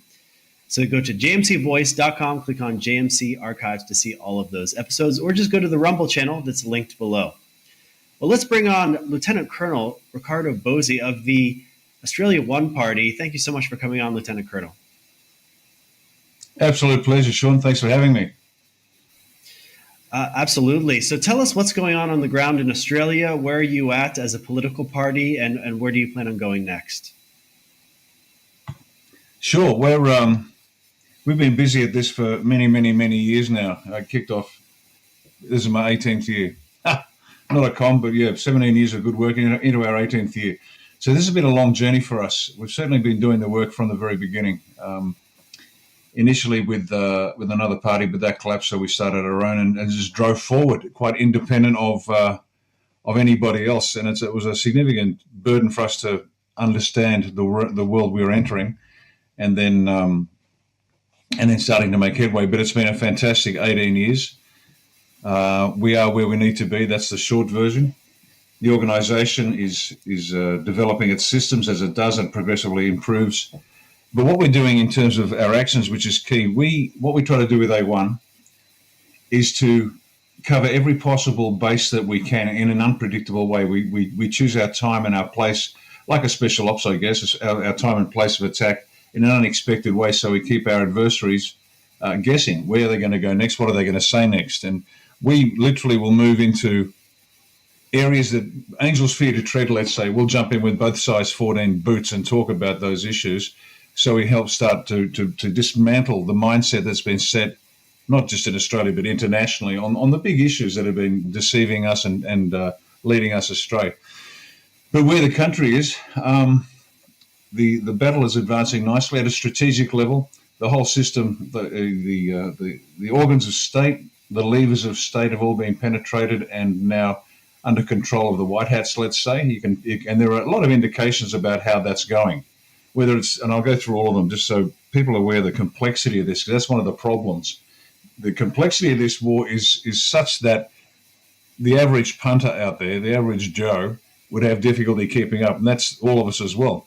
But the polity, the bureaucracy, the judiciary, the constabulary, the military, academia, media, big business, big unions, all religious institutions, the leadership in this country of every organ of state, every lever of power, has been penetrated by, in this case, the Masonic filth, the Masons, the Freemasons. We know that. And this large continent with a small population, I mean, we're almost the size of the continental US, but with, 27 million people, less than 10% of what you have.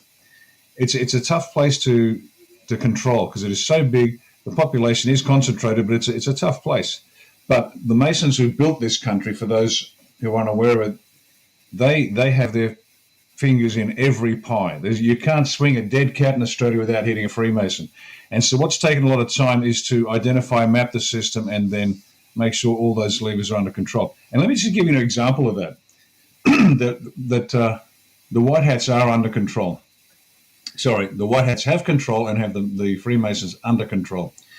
As I was mentioning before, petrol prices in Australia, petrol, diesel, gas, whatever you want to call it, you know that the petrol companies don't drop their prices for anybody or anything.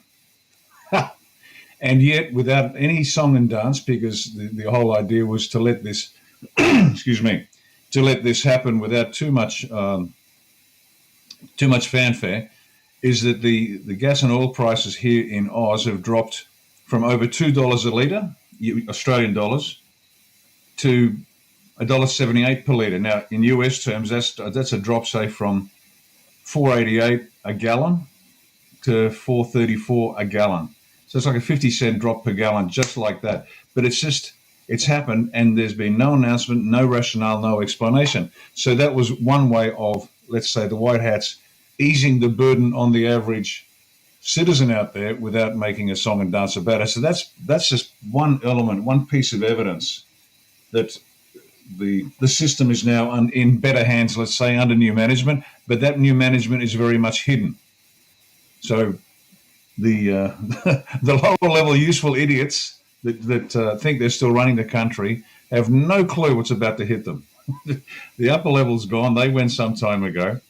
There's a lot of infighting between the real controllers of Australia, being the Freemasons, because that control is now gone, and they're actually in a blind panic. The Freemasons, and again, in every aspect of life in this country, they're in a blind panic because they know something has changed. They're not getting the good orders they used to get, the instructions of what to do, and they're not too bright.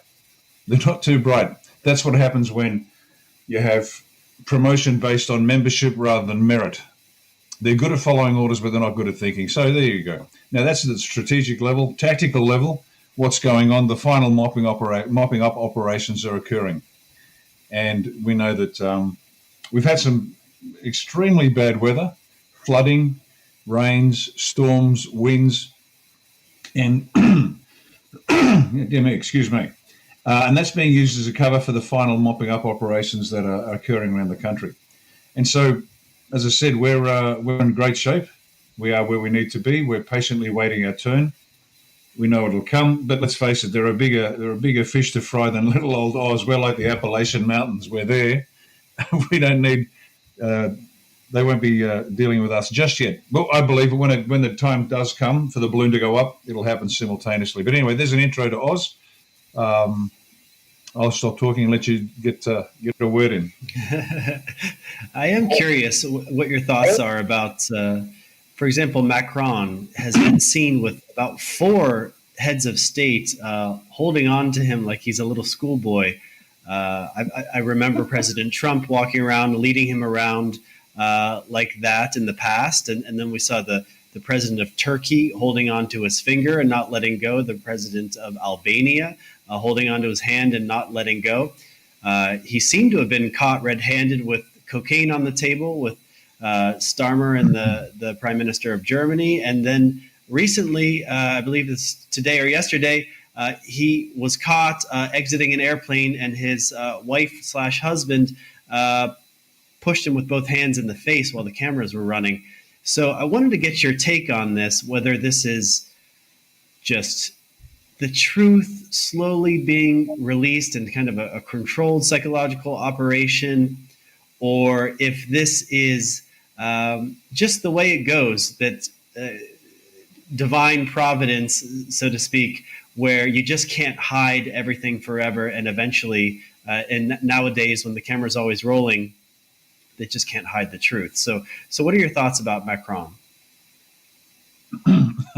Macron, Starmer, the whole lot of them. It's now a show. This is the movie, the big reveal. In the Masonic world, they call it a humiliation ritual they have to go through. Well, this is like that. It's obvious that, certainly to some of us, that what we're seeing is the reveal. This is what's really going on behind the scenes. Men aren't men, women aren't women. They all do drugs. They are nothing but imbecilic puppets that have to perform. And they are still performing. And they're performing not because they want to, but they're performing because they have a metaphorical and literal gun to their heads. And so when the White Hats moved internationally, they had to take down the leadership from the top and progressively work their way down. And this is a very slow reveal, slow for us who have been across this for some time. But this is a slow reveal for the public, for them to in a gentle as possible way, realize that the people that they have been elevating in the public consciousness are actually quite loathsome individuals across every metric, personally, professionally, sexually, you name it. It's all part of that reveal. Very controlled, very scripted, and very effective. It has to be done this way because there are many people whose entire psychological state is predicated on a firm grip of what they think the world is like, and they're about to find out that not much of it is the way they think it is. So this is part of the show, part of the reveal, quite intentional, and it will continue to be this way. I like the way you're thinking about this, and it does make sense to me that you can't just put the cuffs on Fauci and Biden and all these different deep state players. You have to let people slowly wake up. In the U.S., we have a propagandist journalist, Jake Tapper for CNN, releasing a book saying, Biden was incompetent and he had a circle of people around him making the decisions and using the auto pen. And they're reporting this on the mainstream media, and it's just interesting to see the leftists who wanted to vote for Joe Biden actually coming around to realizing he was incompetent. And so, yes, this does seem to be a wake-up campaign and does seem to be very controlled. I want to get your thoughts about Canada, about how that went down with Trudeau being kicked out, Carney being voted in, and that he was the favorite. Carney was the favorite for Trump for some reason, and came into the Oval Office. Trump was very, very strict with him, and then just today released a Truth Social post where he said that Canada wants very much to be part of the Golden Dome missile defense system, and they can either pay $62 billion to be a part of it as a separate country, or they can be the 51st state and they can enjoy that military protection for free. And he said that they're considering their offer, which is an interesting thing. So I want to get your thoughts on Canada, because I view them as very similar to Australia as a Commonwealth nation there. Yeah, it's the setup is important. DJT has to be seen by everybody as the undisputed heavy world champion, if that makes sense. Like, nobody can step into the ring without leaving with a blood nose. And so everything we see by the other actors around him, it's part of the dance, it's part of the show. But DJT will always exit the ring as the undisputed world champion. So whatever we see, we've got to understand that that's part of the game. Now, Canada and Australia have much in common. We're both Commonwealth countries. But the foundational difference is Canada legally still might have a connection to US and be part of the US, but that's not going to persuade the Canadians. The Canadians, the people, proud nationalists as they should be, as they should all be, they have to be persuaded that it's a good idea. Just saying, well, you're part of the US because the law was passed some years ago and you never quite achieved independence isn't going to work. They have to emotionally as well as psychologically desire this. And so there's a slower process for Canada and its future. Now, I believe that Canada's future is with the US, and the reason I say that is not because I don't want Canada to be an independent nation. That's their business. But when we start pulling back and we go from the 40,000 foot view to the 200,000 mile view, metaphorically and literally, we'll see there's a much bigger game at play, and we have to start realigning ourselves. Australia, I don't think it's going to be the 52nd state. We're very keen to be our own constitutional republic under let's just call it, let's put it. We are, in fact, I believe, just a territory. We are not a nation state. We haven't been a nation state for a long time. We have certainly never been the masters of our own destiny, first under the British Empire, then under the old cabal US Empire. So I've been quite upfront with the Australian people saying we're not, And even if we were, we couldn't. We are literally incapable in this country of governing ourselves because, as I said at the beginning of the show, every aspect of life in this country is controlled by the Masonic filth. So you pull them out, it's like denazifying Germany. Who's going to run the trains? Who's going to deliver the food? Everything, every business. There isn't a business out there above a certain level that isn't controlled. And so, blunt as I had to be, and Australians are good this way. You can't blow smoke up their skirts. They don't appreciate it. They would rather the ugly truth up front, and then they can deal with it. And I've said that from the beginning. Even if we wanted to become an independent constitutional republic tomorrow, we couldn't do it. We just don't have the people. We don't have the skills. We don't have. I go through that list: the polity, the judiciary, the constabulary, the military. They're all Masonic, so they have to be phased out. We have to phase new people in. So that for Australia, different to Canada, I believe there'll be this interregnum, this period between kings, let's say, where we're a territory under the US. The US will be assisting us to achieve our capacity for independent governance, and that'll take time. I'm talking years and years now. And we'll have to build up, and the plan that I've laid out for the Australian people is, and it's up to them, this is my plan, but it's up to them to accept it or not, entirely up to them. But we'll start with a constitutional republic. We'll get the constitution written, but the actual control of the country will begin from counties. We'll introduce counties, much like you have in the US. Not exactly, we're going to change a few things, but we want to push as much real political power in the hands of the people at the lowest possible level.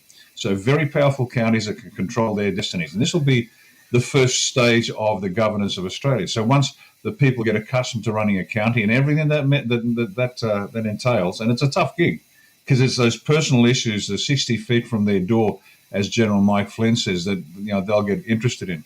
Once they've demonstrated the ability to run a county, then we'll elevate it, and we'll start looking at state leadership. Can we govern our states? Now, we currently have 6 states and a number of territories. They're all huge. In Australia, as I said, we've got less than 10% of your population with about the same land mass. But we'll be introducing new states. We've currently got 6 states. We want to punch it out to about 9 initially. Maybe in time as we repopulate the country, maybe up to about 12 or 13. But increase the number of states, again, pushing political power down as much as we possibly can to the people. And stripping that centralized power out of the federal government that doesn't need to be there. And then finally, the governance of the entire country at a national federal level on the issues that it should be interested in, because we have a very top-heavy, centralized control in this country. By an example, one of our states, New South Wales, that's our most populous state. It's on the eastern seaboard, right in the middle of the middle and south of the country. It has one police force that covers that entire area. And that's one of the largest police forces in the world, which seems odd for such a small country. But that's just the command and control. Because in the US, you have many, many smaller police forces. We constantly have their jurisdictional issues. You've got your sheriffs and things like that.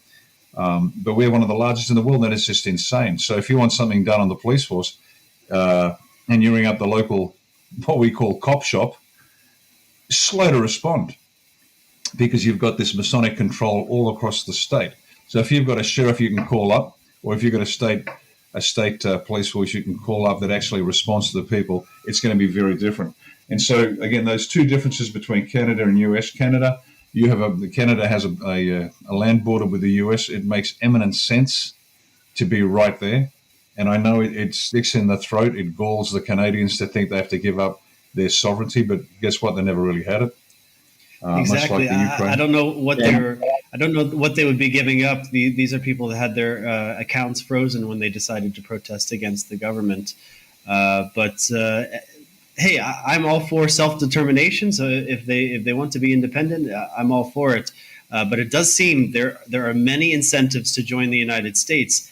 And what do you think this missile defense system is for? Who do you see as the main adversary for the United States, North America, and also who would be the main adversary for Australia? That is a really good question. Initially, we have to understand that peace and goodwill won't break out across the globe just because we've moved into the next phase. Humanity has been psychologically, emotionally, physically, emotionally, psychologically, mentally, and spiritually been degraded. And that's going to take time for people to recover from. We're going to lose a lot of people we know as a result of the jab, not as many as the bad guys wanted. And so there's a slow movement. And so why do we need a definitive military capability? Because there are still organizations and countries out there that are less desirous of a peaceful future. Does that make sense? And bad things can still happen. Bad things can still happen, and we don't want bad things to happen. Now, do we need a large, complex first world military? Absolutely we do. Because this war's not a sport. It's not. Let me just change the analogy I used earlier about the worldwide wrestling. The undisputed world champion. War's not a sport where you climb into the ring, you play your 15 rounds, and at the end, whoever's highest on points wins. No, war's a brutal thing, and war can be done in very nasty little ways, as we've seen, whether it be through a nuclear device, whether it be gas, bioweapons, small. It's called asymmetric warfare. And these individuals need to be able to be dealt with. And from my perspective, I'd absolutely have no problem in dropping a very, very large bomb on a very small target to kill a target that needs to be killed without necessarily risking tens of thousands of soldiers, sailors, and airmen. And so this Golden Dome is there because it's required. It is absolutely required to keep the peace. This idea of a tussle between the two sides, that has been the model for the cabal for certainly the last century, where the bloodshed, absolutely unnecessary bloodshed, was desired and achieved. No, wars can be fought a whole lot cheaper, a whole lot faster, a whole lot better, but you need to have that technological edge well above the adversary, because the adversaries can come at you from unexpected directions. As I said, asymmetrical warfare is part of it. And the sheer might say, now I know China's an interesting example. Yes, they have might. They're a bit of a paper dragon, a hollow threat in parts, but that doesn't mean they can't cause dramas. And it's not like we want to reduce casualties. We want no casualties. How about we give the enemy the ability to die for their country? We just sit back and tell them, best not you do that again. Well, who do you think worldwide would have the capabilities of a missile strike on North America? Oh, any number of countries. Once until the leadership is absolutely taken out, it's not hard. Sounds like you're talking more about the deep state than particular nations. It is the deep state, and they just use their nations and their elements within the nations. It's not like they control North Korea entirely anymore, but those elements remain.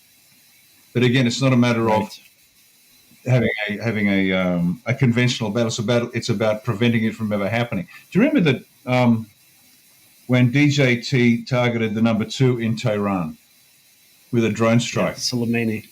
That was a message. Yes. That was a message to the world.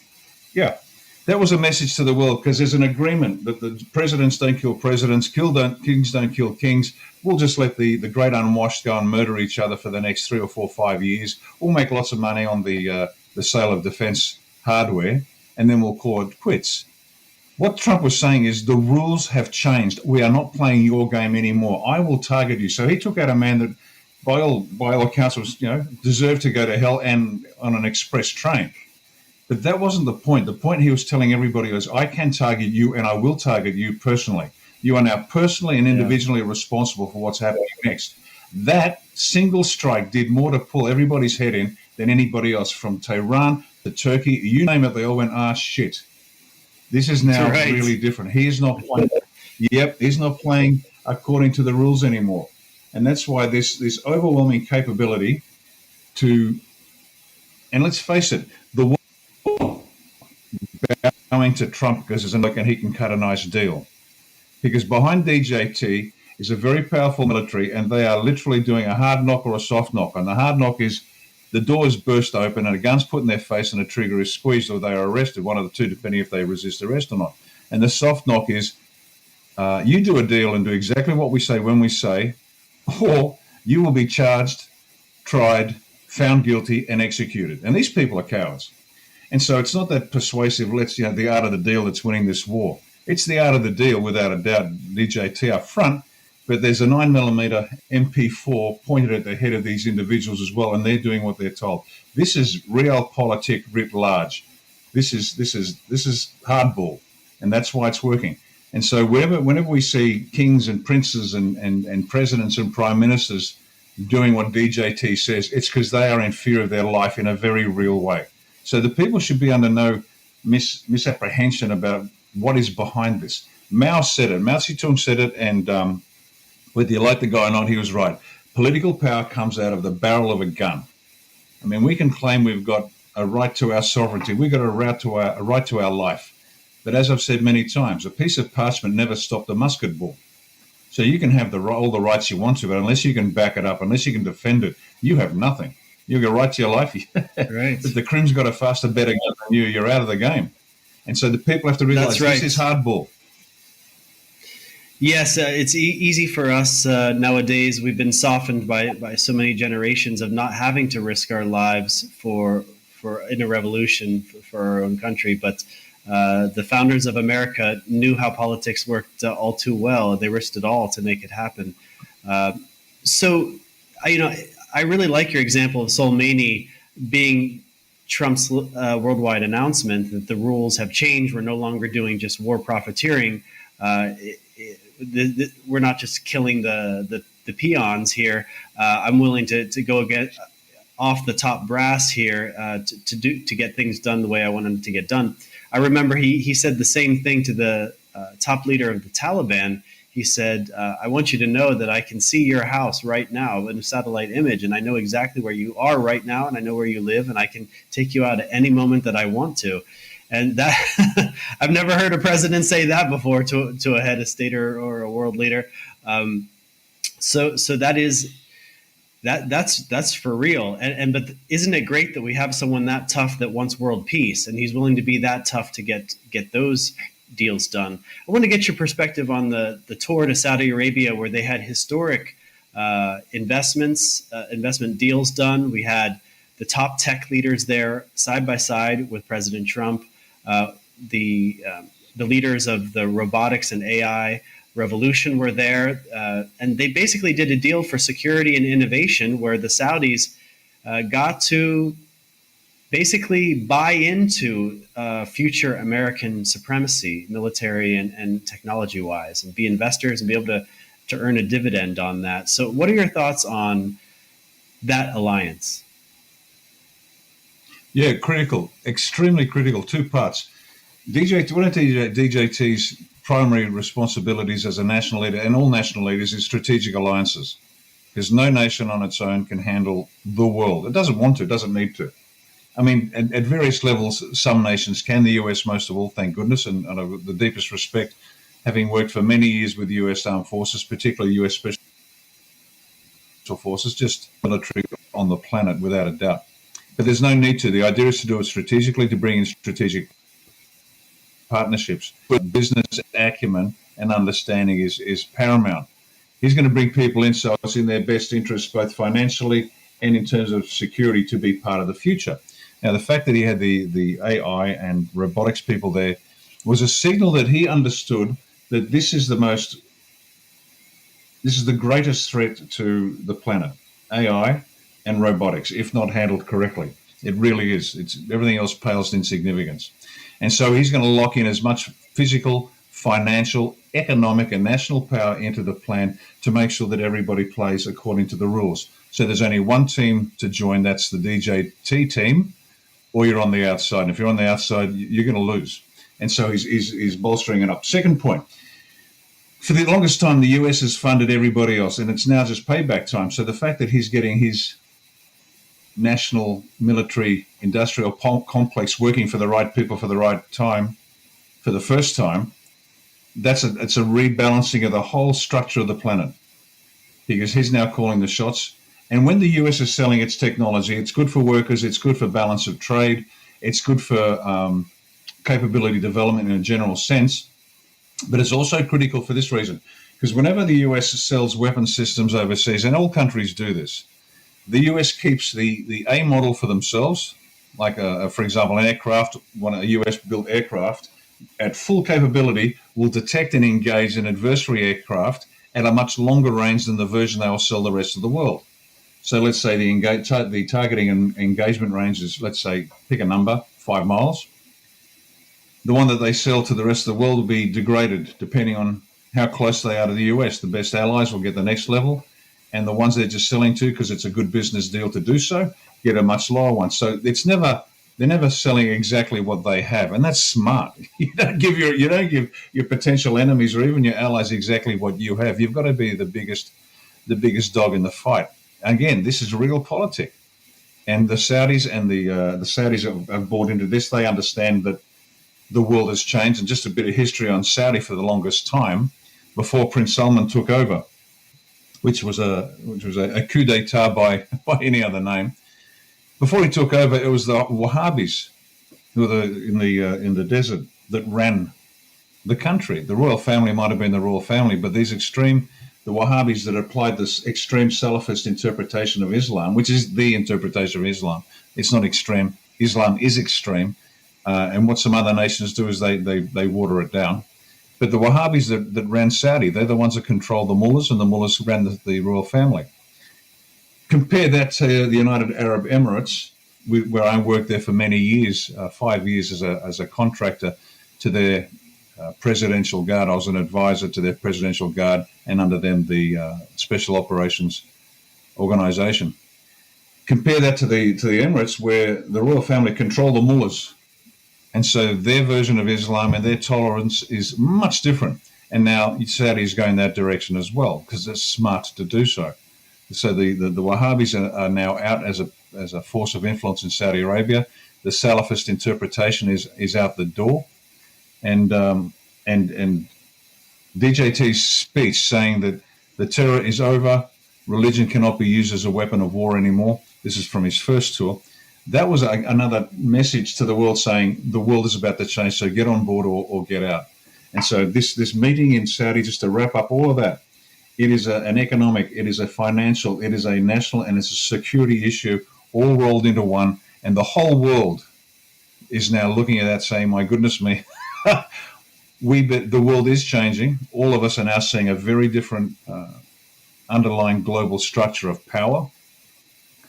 And it's magnificent to watch. The left are just falling over themselves. There's nothing they can say or do to criticize what he's doing. They might try, but they'll fail miserably.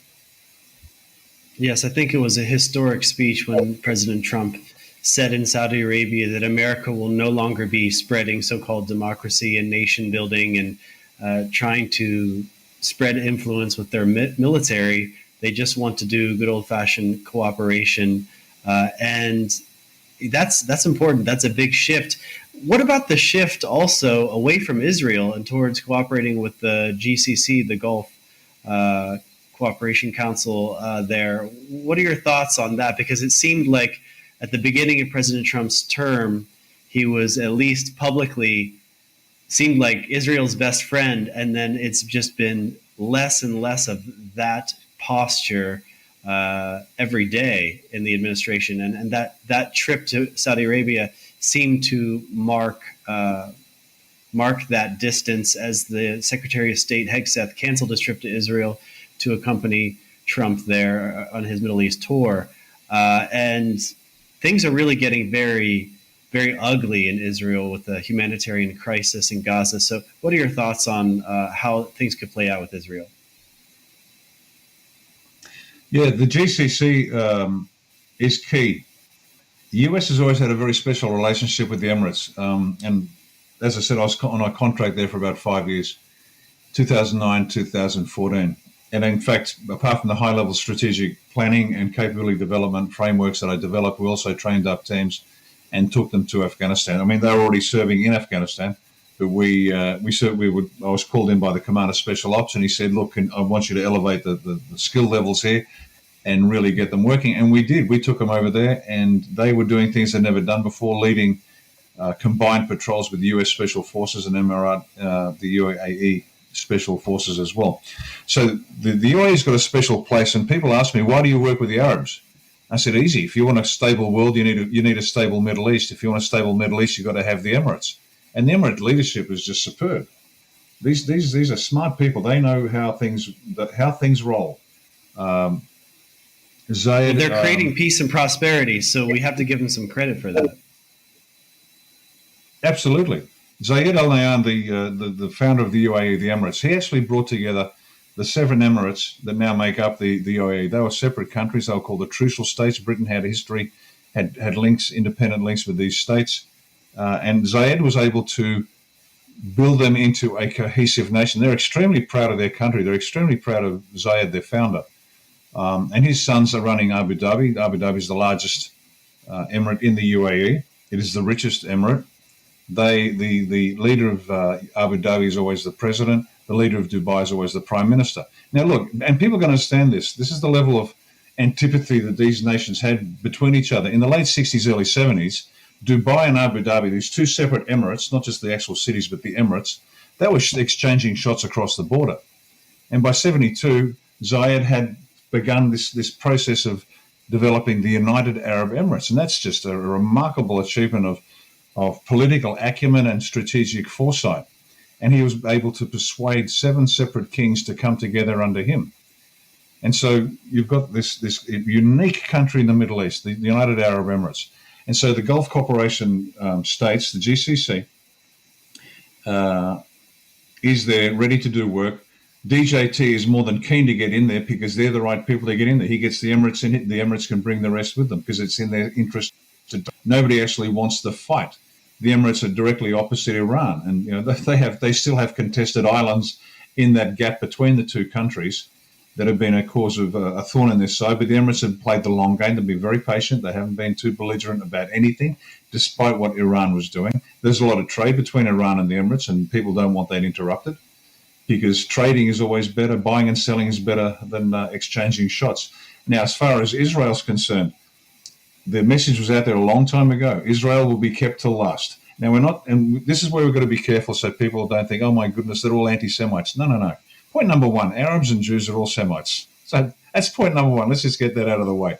Secondly, the Israel that we're talking about is the Khazarian mafia-led cabal that runs this place called Israel. The average Israeli is the most put upon individual by their own people. They have been, as my son says, gigavaxed. The poor average Israeli has been pumped up with 8 shots and more boosters, and they're killing them because the Khazarian mafia that controls Israel, like Bibi Netanyahu, there's nothing ethnically Israeli about him. Even in Semitic, is not. He's European, and all the leaders are. This Khazarian mafia, now the Israelis will be, the people will be, but it's the leadership that's the problem.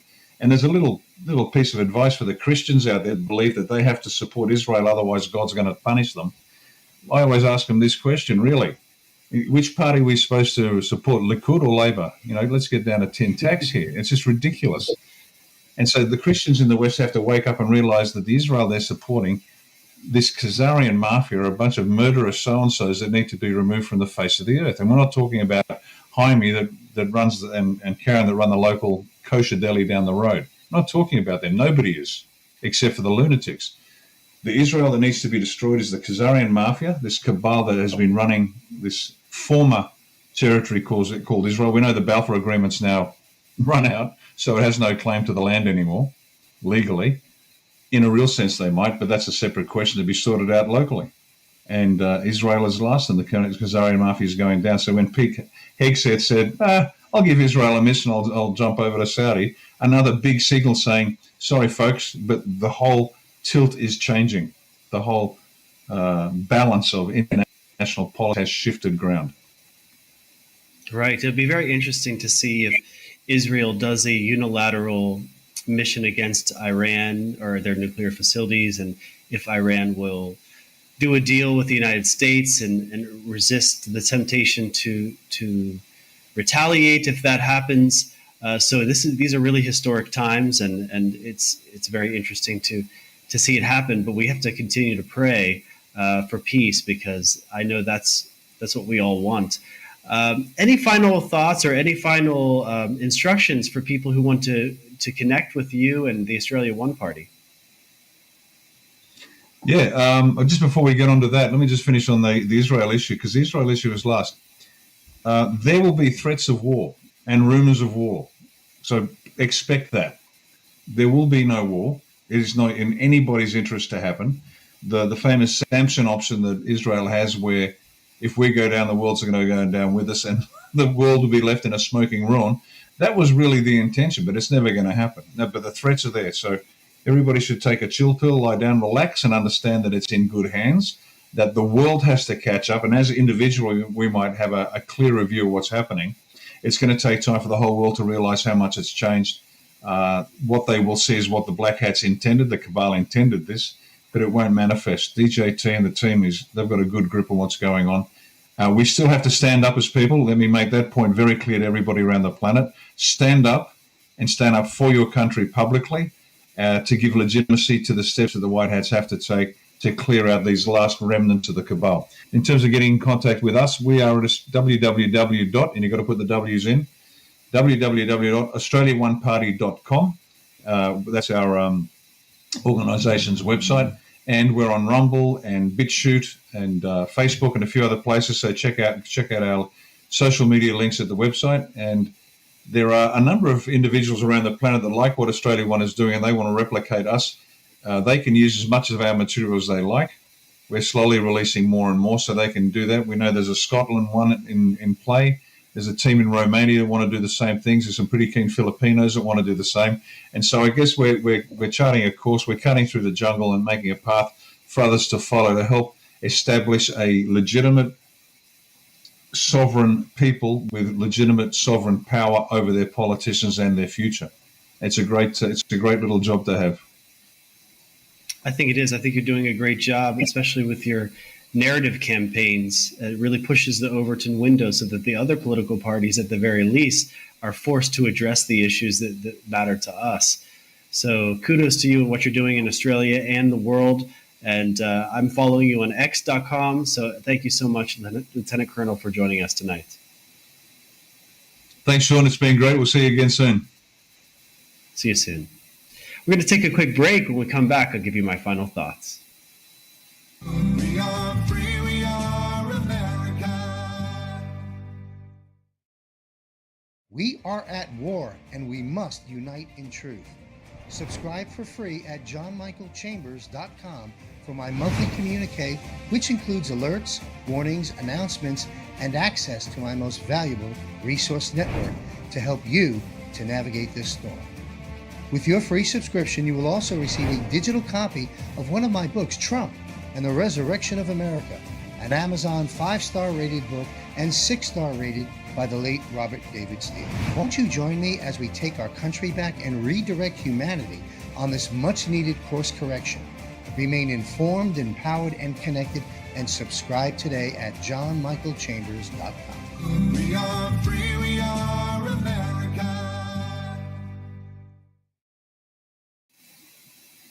Well, today I was asking Lieutenant Colonel Ricardo Bosi about why Macron is always being led around by these other leaders. Why are they holding onto his hand and not letting go? Why is he getting caught with cocaine on the table? Why is he getting caught being pushed in the face by his partner? We'll call him her. And I really like the way Lieutenant Colonel described this as a slowly controlled psychological operation to wake up the masses, slowly but surely. And it does make sense if you think of it that way. I'm not asking you or expecting you to believe that outright, but consider it as you're seeing these different things unfold around the world and these different scandals with different heads of state. Just consider the fact that perhaps it is a psychological operation unfolding before you, and think a little bit deeper. I would encourage everyone to follow President. To read between the lines, yes, I think that's about what you have to do, but it gets confusing, you know. Like, we listen to the Revival of America podcast here quite a bit. It's a great show. And a lot of times at the beginning of the show, she says, you know, if there's one or two people you follow, stick with them. Me, I'm kind of different because I would be more afraid that I'd get stuck with it. I mean, like, I get what she's saying. Like, if it vibes with you, go with it. But I'm more of like, I got to hear everything and then I'll make a decision. Maybe that's a bad way to do it. But, you know, and with them telling us that, hey, there's some people out there that are fakes, you're kind of like, what if those one or two people you really trust are fakes? It's not really any point to what I'm saying here. I'm just kind of rambling on, but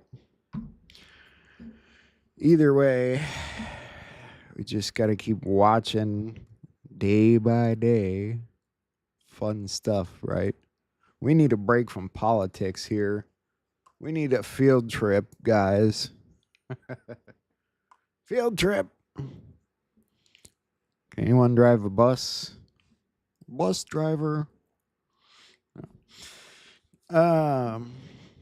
Anyway, I think that's pretty much all I got for tonight. It's a slow day. Probably be a slow day tomorrow too, but it's not such a bad thing, I have to say. I didn't know what you were saying there in the chat about Dan Bongino still does his show. Is that true, huh? That's got to be interesting. Doing the podcast and the FBI thing. I don't know. He could probably do it. I mean, I guess look at Trump. Look at all the things Trump can accomplish in a day, for crying out loud. I'm still not convinced he sleeps, though. I don't think he's human. I don't know.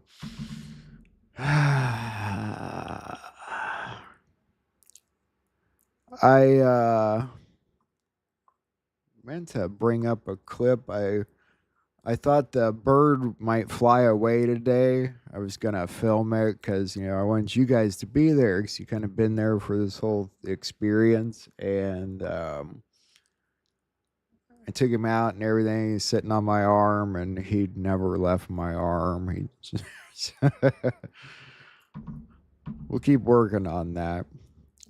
As far as a name, I think Island Girl wins with the name contest. She says to name him George Harrison, and I kind of like that. So, anything else going on politically, guys? Do I need to do a check before I get off here? See if anything's going on.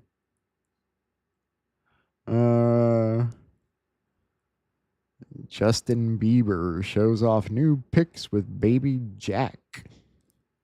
Okay. He have a kid or something? The big beautiful bill will transform Social Security and Medicare. I've got to look into this big beautiful bill because I have not been able to pay much attention to it lately. And people seem to be very split. Hamas response. Hamas says it's not rejected the ceasefire deal. Huh? Hamas on Saturday said that it has responded to a Gaza ceasefire plan put forward by the U.S.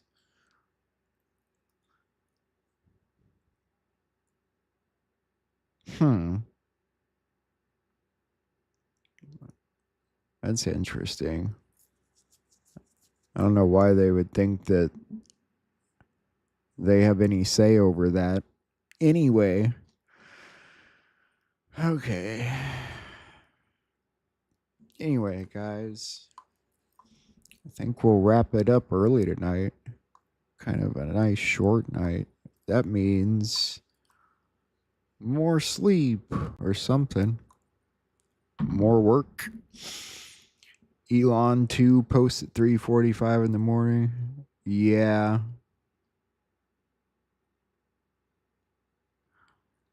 I'm going to watch the Trey Smith video over on his channel. See if I can see if it works right over there. Probably does. I don't know. Maybe something about the format was off from my settings or something. I don't know. Didn't want to play, but I want to know more about the Gold Dome vision, so totally gonna watch it. Anyway, guys, have a good night.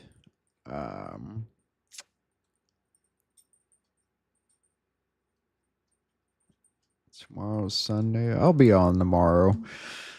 It'll probably be slow, but I'll be on. I'll be on here. So, yeah. It's good to see you guys again. God bless ya. Mucha love. The puppy says hi. I will catch you guys tomorrow night. Good night, guys.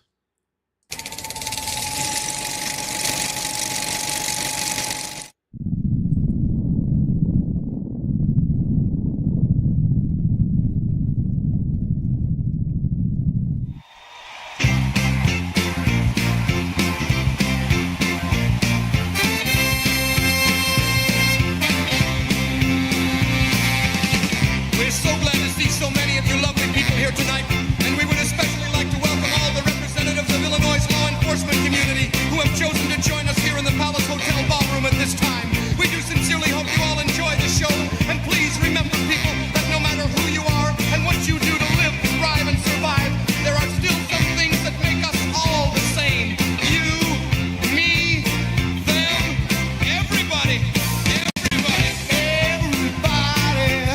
Needs somebody. Everybody needs somebody to love. Someone to love. Someone to love. Sweetheart to miss. Sweetheart to miss. Sugar to kiss. Sugar to kiss. I need you, you. I need you. I need you. In the morning, when my soul's on fire. Sometimes I feel a little sad inside. When my baby mistreats me, I never how I do.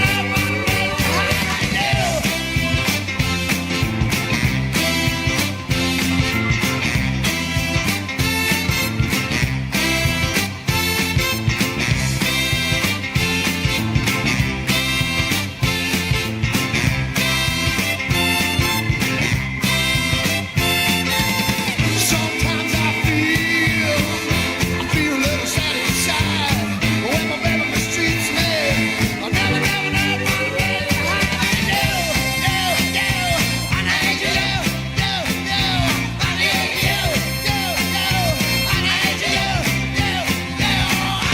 you. You know, people, when you do find somebody, hold that woman, hold that man, love him, please him, squeeze her, please her. Hold, squeeze, and please that person, give him all your love. Signify your feelings with every gentle caress, because it's so important to have that special somebody to hold, kiss, miss, squeeze, and please. Everybody needs somebody. Everybody needs somebody. Someone to love. Sweetheart to miss. Sugar to kiss. I need you. I need you. I need you. I need you.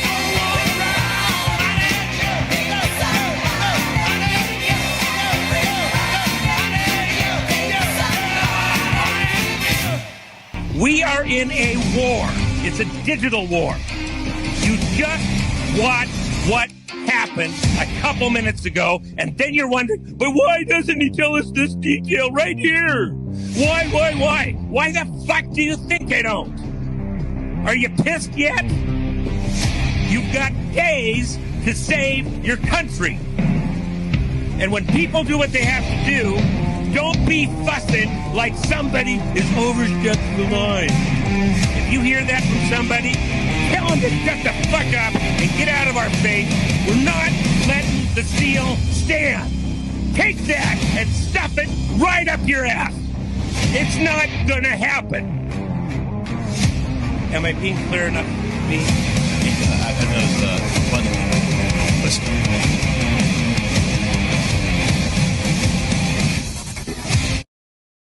try to press up on Trump, but you could never get to him. Yeah.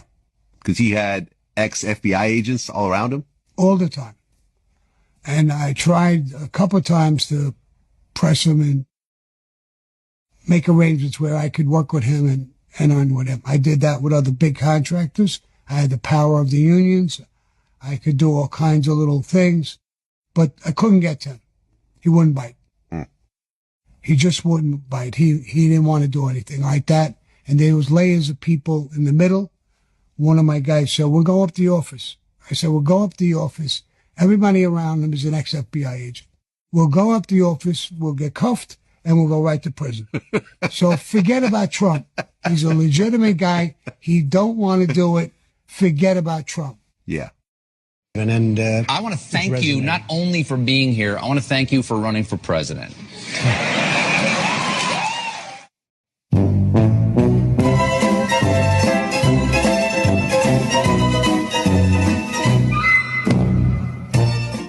Also, we got a great show for you tonight. Donald Trump is here. Yeah.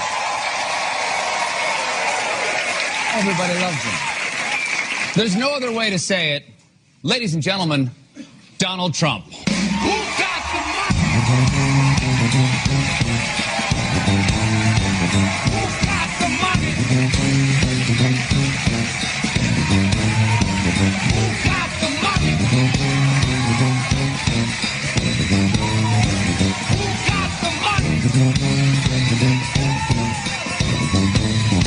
You got the money. Haven't they? Yeah. Thank you so much for being here. Thank you. Speaking of doing a fantastic job, you are setting the world on fire right now. Well, we're having a lot of fun, and I think we're hitting some pretty good issues, Stephen. And I want to thank you not only for being here, I want to thank you for running for president. Because I'm not going to say this stuff writes itself. New Hampshire and Iowa, no matter where we go, it seems that the response, it just gets better and better. And the polls have been phenomenal. You see Zogby? Zogby was great. 33%. That came out today, right? Zogby, 33%. Incredible. I'm not surprised at all. I'll tell you why. Is because... I'm liking him a lot. No, I'm not. I'm liking you too. I'm liking you too.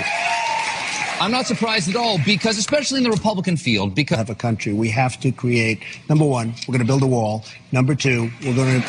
Okay. Oh, listen to this, even with your crowd, I hear No, that. they love but we want... they love the wall. No. People love the wall. Well, Donald Trump, thank you so much for being here. Good luck. Donald Trump is the leader for the Republican nomination. We'll be right back. Thank you so much, Donald. Thank you so much. Donald Trump, everybody.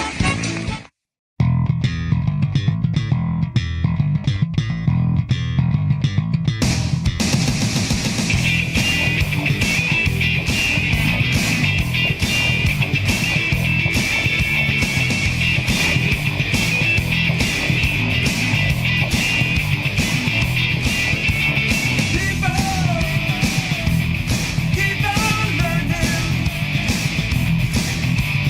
Soldier.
like to see the money go to trade schools, where people learn how to fix motors and engines, where people learn how to build rocket ships, because, you know, somebody has to build those rocket ships. Yeah. And I'd like to see trade schools set up, because you could take $5 billion plus hundreds of billions more, which is what's spent, and you could have the greatest trade school system anywhere in the world. And that's what we need to build his rockets and robots and things that he's doing, and to build lots of other things. And, you know, I went to school with people.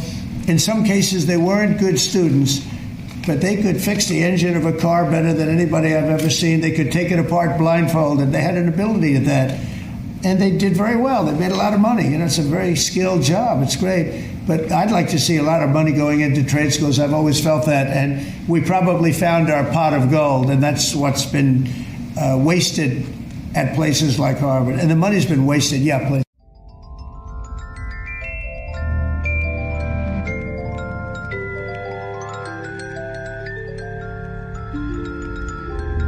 With the evolution of technology came a new age of war. The digital realm amplified the ability of unconventional warfare, and it's been turned on the people. Waking up the population is an important step, no matter what scenario played out. The propaganda had to be countered. ANONS became the information army that was needed to go to war with the Mockingbird media. A militia of open source operators. Military and civilian alliance. Today, no war has been declared, and however fierce the struggle may be, it may never be declared in the traditional fashion.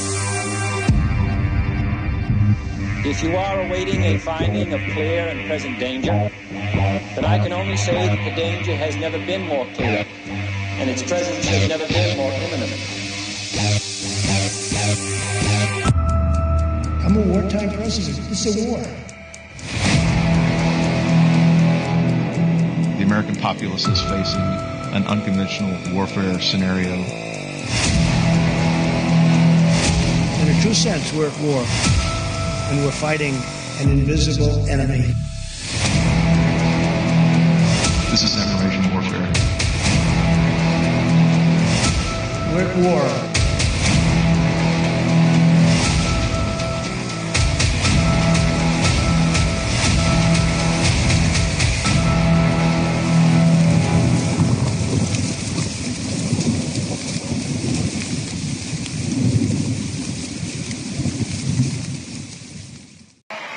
America's just not just going to be great. America is going to reach heights that it has never seen before.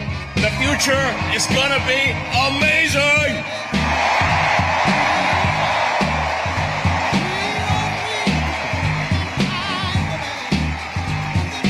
Now,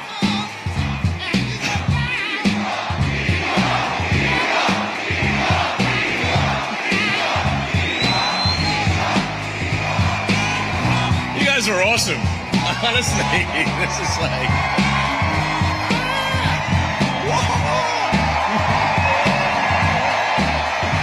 Yeah. I mean, this is the kind of positive energy that America is all about.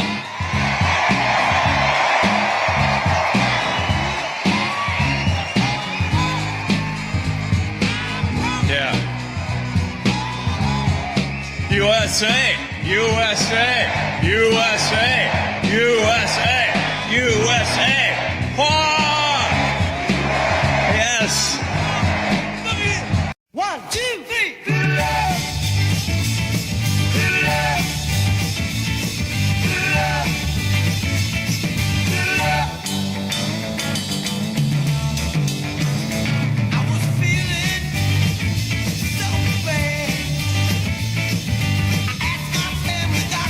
What I had, I said, Doctor,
once they take you down, then we're all next. Just look around. There's only a very few of us that have not been made. They have access to a lot of confidential information. So the question is, what's the resource? There is a concern that licensed attorneys might be getting this information and feeding it. I mean, when you're selling kids, right, there's got to be some money attached to that. Yep. I was figuring on using my trust account, but do you think I should set up a separate account? I think it needs to go on your IOLTA. I think it should be a separate bank account. You do not want anything to happen to that IOLTA account. It's not hard to incorporate a quick LLC. You know, the like almost everybody in their cat deals, including Bruce. Yes. Yeah. Okay. I wasn't sure, and I don't know how this person got our email. Like, I'm just trying to figure out, what's going on, but I wasn't sure. You know, Sarah, and everybody, there are a lot of attorneys that were included on all these emails that are not on this call and are not PALs. So this isn't just the 38 of us. This is larger than this call. I'm all for spreading the word however we can and getting more people. This is Siobhan. Did I understand this is going in a separate account, correct? That's correct. Okay. We can name it whatever we want, but that would require opening a bank account in the name of an entity. Greg, can we just PayPal or Venmo you, or? Okay, Greg, make sure you listen to what Siobhan Harris has to say. She's on the disciplinary committee. I would certainly recommend a separate account. If you get audited, you get in trouble. Our OCDC attorney is speaking. I think the approach I'd want to take would be to just put it in my trust account. And I understand that may create problems, but I mean, I just kind of view that as being where I put money that doesn't belong to me, keep my accounting that way. Is that for everybody? Yeah, in the operating account. Not trust, but operate. Yeah. Stay away from the trust. Yeah. We could call ourselves Cash for Kids. Oh, yeah, LLC. My financial son is that I know 4 or 5 other families, and we're getting together and we're hiring a lawyer. I don't know that she is, but there's a part that she certainly knows about this stuff. This threatens to take down the entire system. With forwarding this email to other attorneys who may want to support. The House of Representatives right now is totally, completely broken, and they're totally owned by the corporate lobbyists, and frankly by the globalists who own many of these people because they've been compromised by on some of these what they call Codell trips overseas, where these members of both the House and the Senate get compromised by sleeping with children, and they compromise. And these are real things.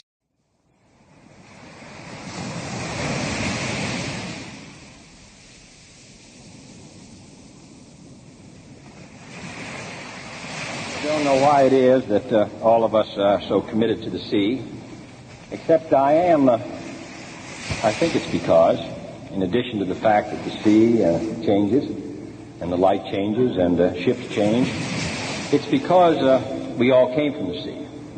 And it is an interesting biological fact that all of us have in our veins the exact same percentage of salt in our blood that exists in the ocean. And therefore, we have salt in our blood, in our sweat, in our tears. We are tied to the ocean. And when we go back to the sea, whether it is to sail or to watch it, we are going back from whence we came. Every time you start moving on,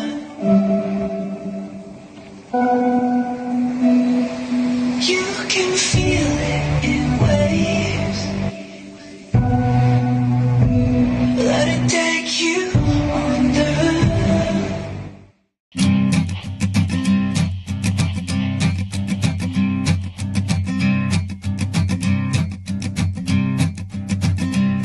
There's a man going round taking names, and he decides who to free and who to blame.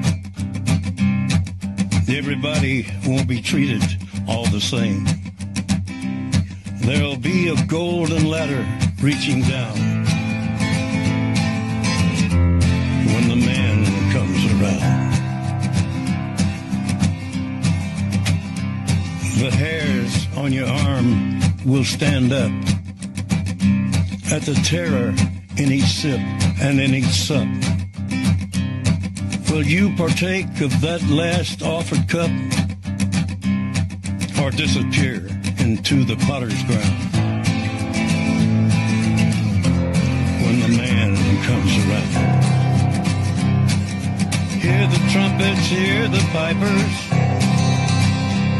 100 million angels singing. Multitudes are marching to the big kettle drum. Voices calling, voices crying. Some are born and some are dying. It's Alpha and Omega's kingdom come. And the whirlwind is in the thorn tree. The virgins are all trimming their wicks. The whirlwind is in the thorn tree. It's hard for thee to kick against the pricks. Till Armageddon, no shalom, no shalom. Then the father hen will call his chickens home. The wise men will bow down before the throne, and at his feet they'll cast their golden crowns when the man comes around. Whoever is unjust, let him be unjust still. Whoever is righteous, let him be righteous still. Whoever is filthy, let him be filthy still. Listen to the words long written down when the man comes around. Hear the trumpets, hear the pipers, 100 million angels singing. Multitudes are marching to the big kettle drum. Voices calling, voices crying. Some are born and some are dying. It's Alpha and Omega's kingdom come. And the whirlwind is in the thorn tree. The virgins are all trimming their wicks. The whirlwind is in the thorn tree. It's hard for thee to kick against the pricks. In measured hundredweight and penny pound, when the man comes around. For the first time in 30 years, all the security systems in the building had become useless at the same time. People could come and go as they pleased, even in protected areas, without being seen nor recorded by surveillance cameras. The previous weekend, there had been a power down. Because of the power down, there was a complete breakdown of security that weekend. We had guided tours coming into secured areas by mistake and nobody picking it up because there's no intrusion alarms or anything else. Scott Forbes was also present during the power down. There was a power down in the South Tower on the weekend of the 8th and 9th of September.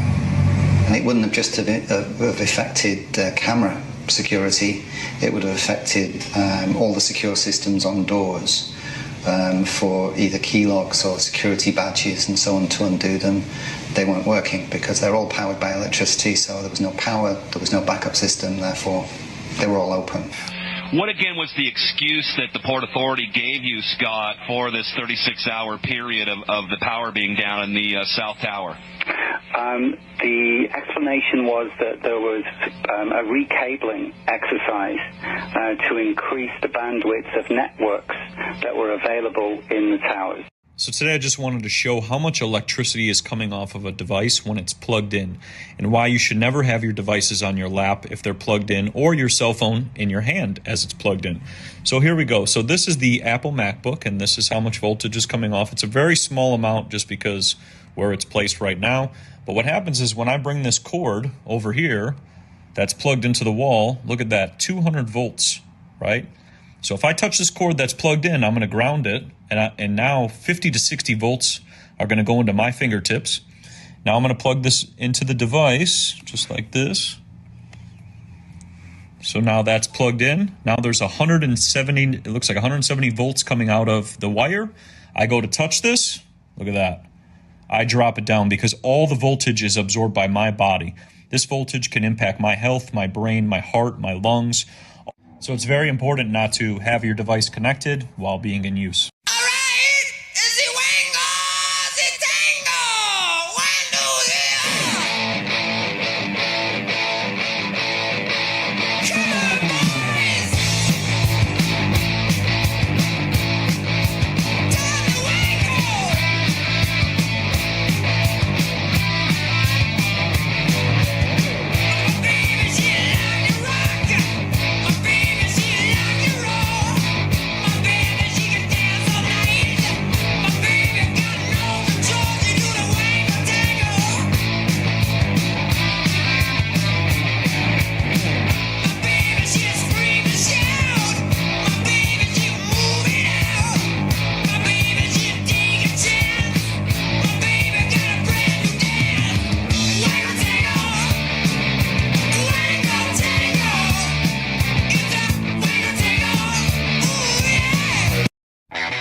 Anything was possible. Hit cruise control and rub my eyes. The last 3 days, and the rain was unstoppable. It was always cold, no sunshine. Yeah, running down a dream that never would come to me. Working on a mystery, going wherever it leads. Down a dream.